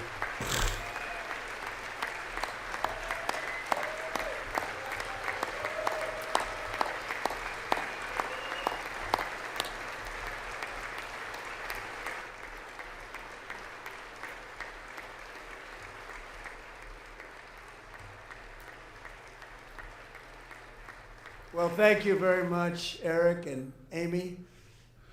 Great to get to know you. I met with them and with a lot of their fellow warriors at Fort Bragg recently. You notice the name Fort Bragg, we have it back, we brought it back. We won the First World War with it, the Second World War with it, and then they decided to change the name. So we changed it back. Everybody wanted to change back too. And 10 of Eric's fellow warriors from that incredible night of victory will also be receiving medals at a private ceremony that will soon be held at the White House, and Eric will be there. Wow. Thank you.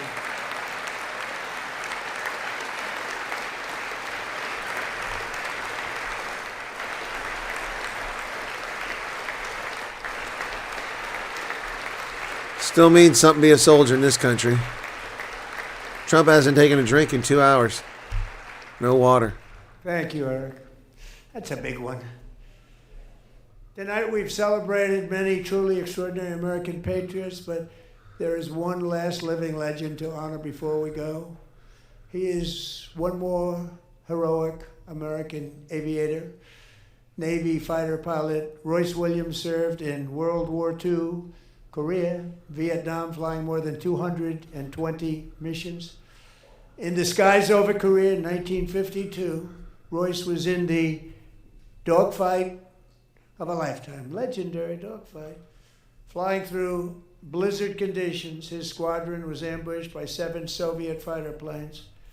It was his first aerial combat of the war, and despite being massively outnumbered and outgunned, Royce led the takedown of 4 enemy jets and almost destroyed the others, vanquishing his adversaries while taking 263 bullets to his own plane and being seriously hurt.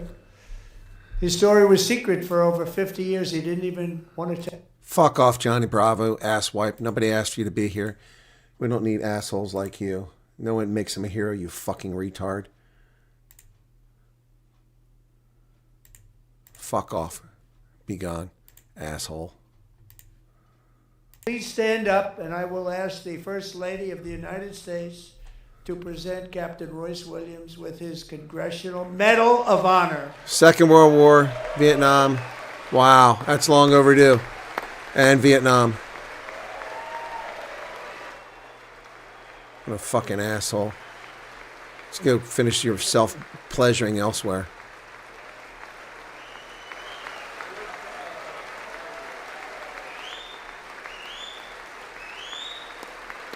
World War II, Korea, Vietnam. Jeez.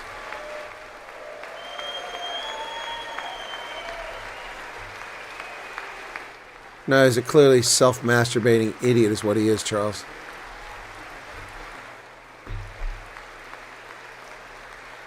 For retards like that, no one said you had to be wounded to be a hero. And having the Congressional Medal of Honor doesn't make you a hero. It's for exemplary behavior in the face of danger. It doesn't make a person a hero. But retards like Johnny Bravo got their fingers wrapped around their penis. It's probably the biggest piece of intelligence in their entire bodies wrapped up in their freaking head of that. Even the Democrats can stand for this. Wow. Thank you, he says. 2 Congressional Medals of Honor tonight. Wow.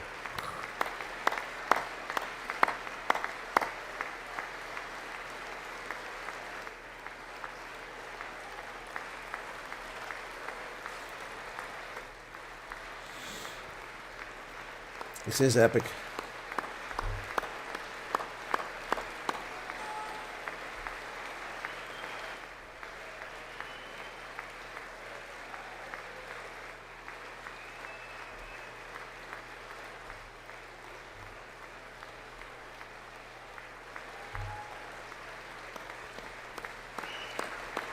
Look at all those decorations. Navy aviator. Must be his daughter there to the right. Thank you, Royce, and thank you, Eric.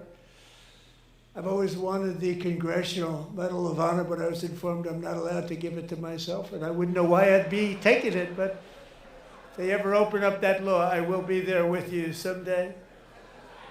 But you know, that's our highest honor, Congressional Medal of Honor, and that's a big thing, and it's an honor to be in the same room with you. Thank you both very much, Eric. Thank you. Trump is holding court tonight. He really is.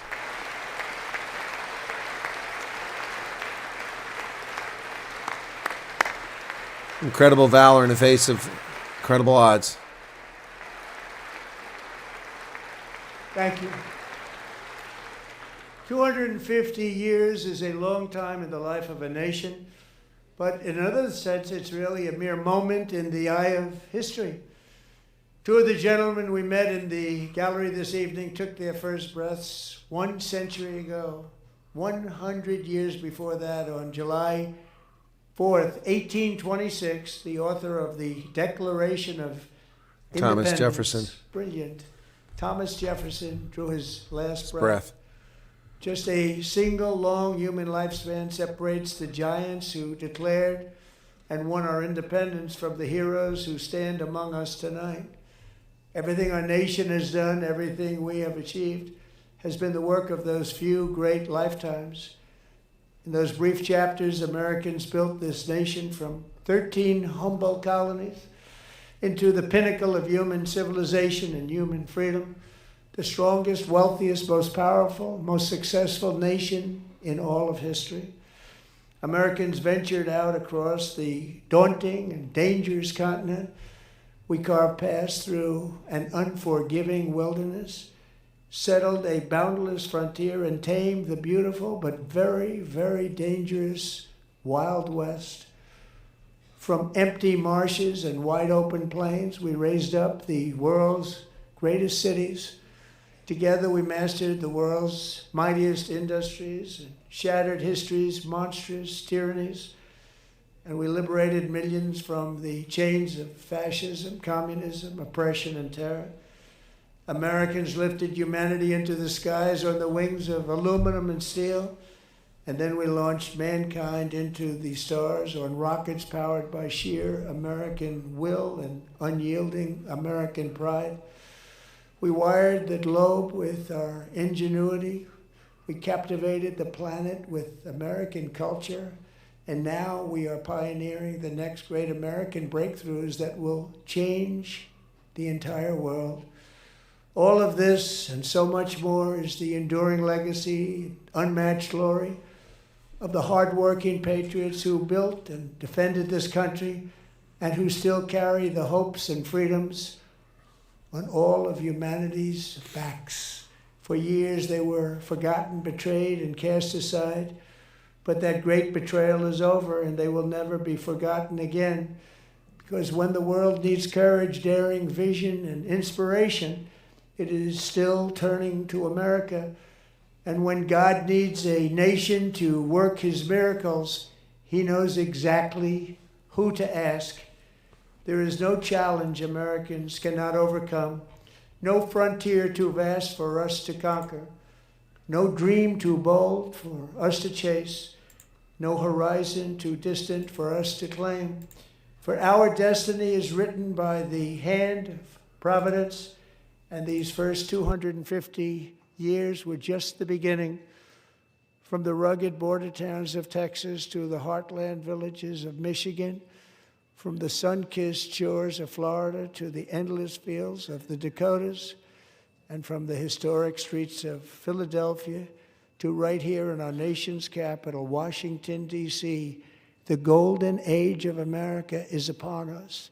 The revolution that began in 1776 has not ended.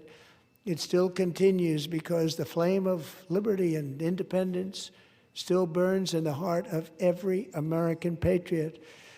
And our future will be bigger, better, brighter, bolder, and more glorious than ever before.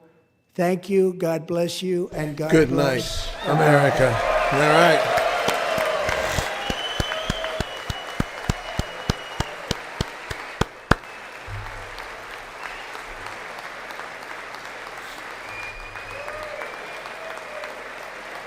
That's pretty incredible. Never talked about Iran. Didn't really talk much foreign policy. A little bit about NATO. A lot of Democrats have already left.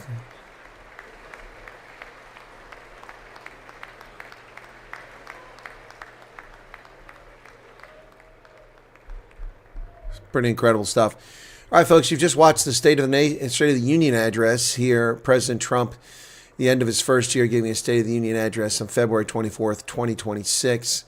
I'll go into some of this here in just a moment and give you a wrap-up, understand what it's about. But he highlighted everyday Americans, awarded 2 congressional medals of honor for valor, one for the recent raid on Venezuela, and another for a combat Navy aviator who served in World War II, Korea, and Vietnam, and is finally awarded. He became almost an ace in a single engagement, shooting down 4 enemy aircraft in Korea. Yep. The president's getting a picture of that lady. Yeah. And so in addition to that, he recognized victims of criminal alien invader crime in this country. And beyond that, he called on Congress to stand up if you believe the first mission of members of Congress is protect Americans from invasion of this country, something along those lines. And the Democrats en masse sat on their large fat asses and didn't get up. The Trump derangement syndrome remains alive and well. These are sick, demented individuals who have no business holding office. They're out of control and a disgrace to this nation and to humanity. President greeting primarily Republicans. There's Chip Roy of Texas. He's patting the guy in the back. A lot of well-known faces here as he makes his way up through the crowd. He recognizes family and others, and so that will wrap it up for that broadcast from the White House. Let me go ahead and get that off the screen. Right, so that was pretty interesting. I mean, I don't usually care for the State of the Union addresses, but this one was pretty incredible. We've been on now for 2 hours and 1 minute, and only about 8 minutes of that was without Trump. He spoke with the teleprompter and extemporaneously, mixing the two as he tends to do. The man is nearly 80 years old. Come June 14th, Flag Day, and the Army's birthday, he will be 80 years of age, and he's up there like he's 55. It's amazing.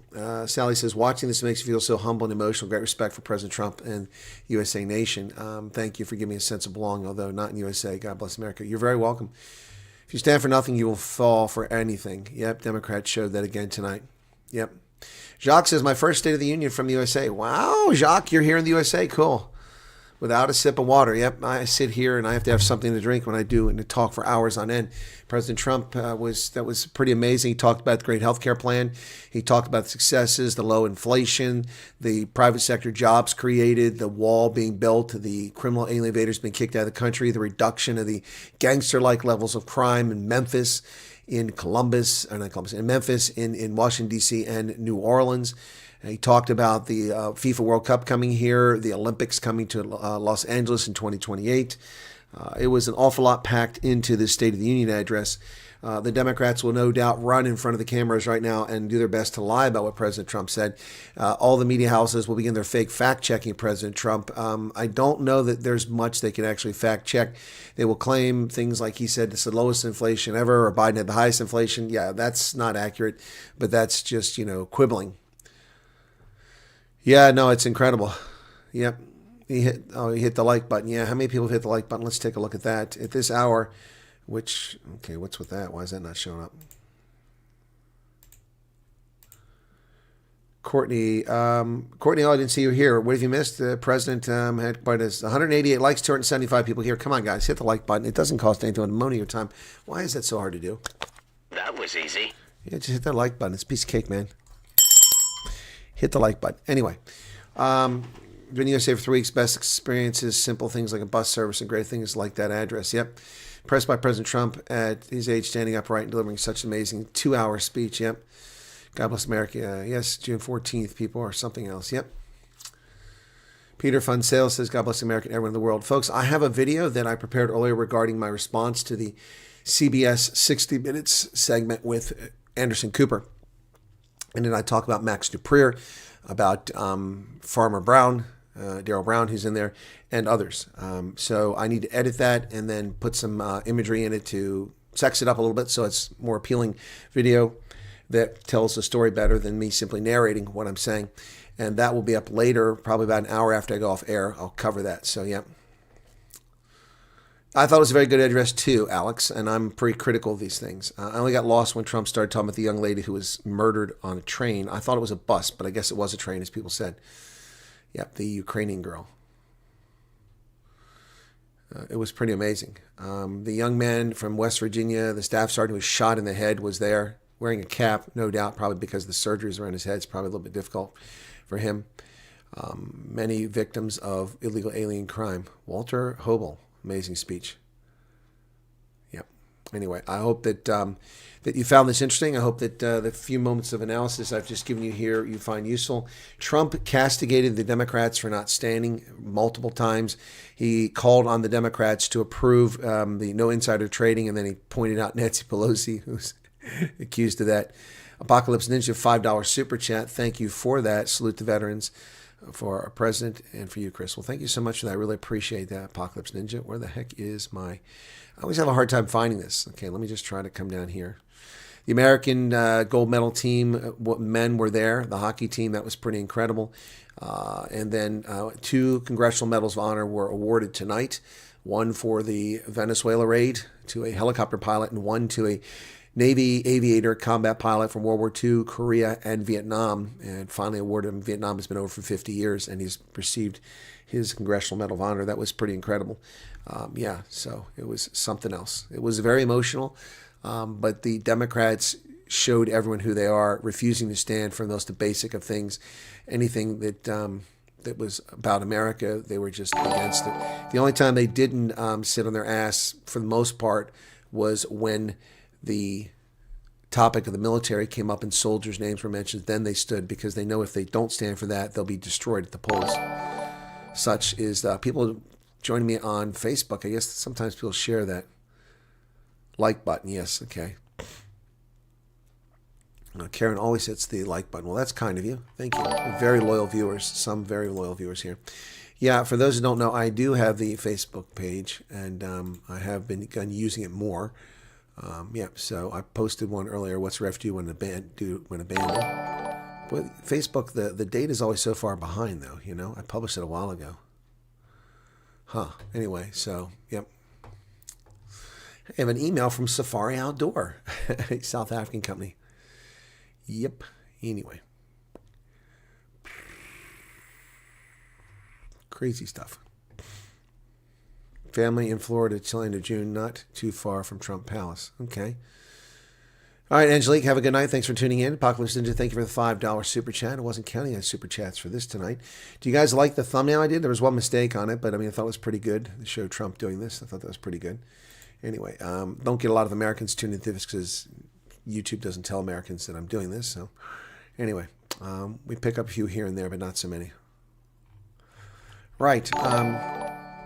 So I think that's Amanda Cooperis over on the Facebook page. Thank you for that. Thank you for a great live, very emotional, amazing at the same time. Hope you have some rest. Yeah, well, I can't rest yet. I've got to edit that video about my response in reaction to CBS's 60 Minutes segment on South Africa. My first State of the Union in the U.S. from Boston, Massachusetts. I was in tears when the soldiers were awarded. Well, welcome to America, my Vaders, Sakint. Yes, welcome to America. Looking at coming to New England. Wow, I don't know what's going on with the Facebook page, but it's picking up subscribers, and I appreciate that. That's how it used to be on this channel. Chasigi, 70 Rand, love your work. Thank you for sharing that with us, and thank you for everything you do. You're very welcome. Thank you so much for the super chat. I appreciate that. East Coast Ostrich going to bed. Well, I've got to stop and edit that video. Hey, El Marie, what's going on? Yves Lombard. Sounds very French. Yves Lombard. Okay. All right, that's going to do it for this one. I appreciate it. Thanks for tuning in. Be sure to hit the like button. Feel free to leave a comment behind the video if you like. Johnny Bravo, go find a life if you're still here. You are blocked from the channel for the moment. So, all right, guys, that's going to do it. Didn't get a notification, but 2CTV had Trump live, so I quickly jumped to his channel. Wow, so you watch 2C instead of me. How sucky for me. Yeah, 2CTV isn't hiding. They don't hide him. Yeah, nope, he's Iranian, so they happily show him. They love to hide me. Anyway, right? Even though I was live, you should have gotten an alert, and you should have been able to see that I was live. So I guess you didn't. Cheers, everybody. Catch you later.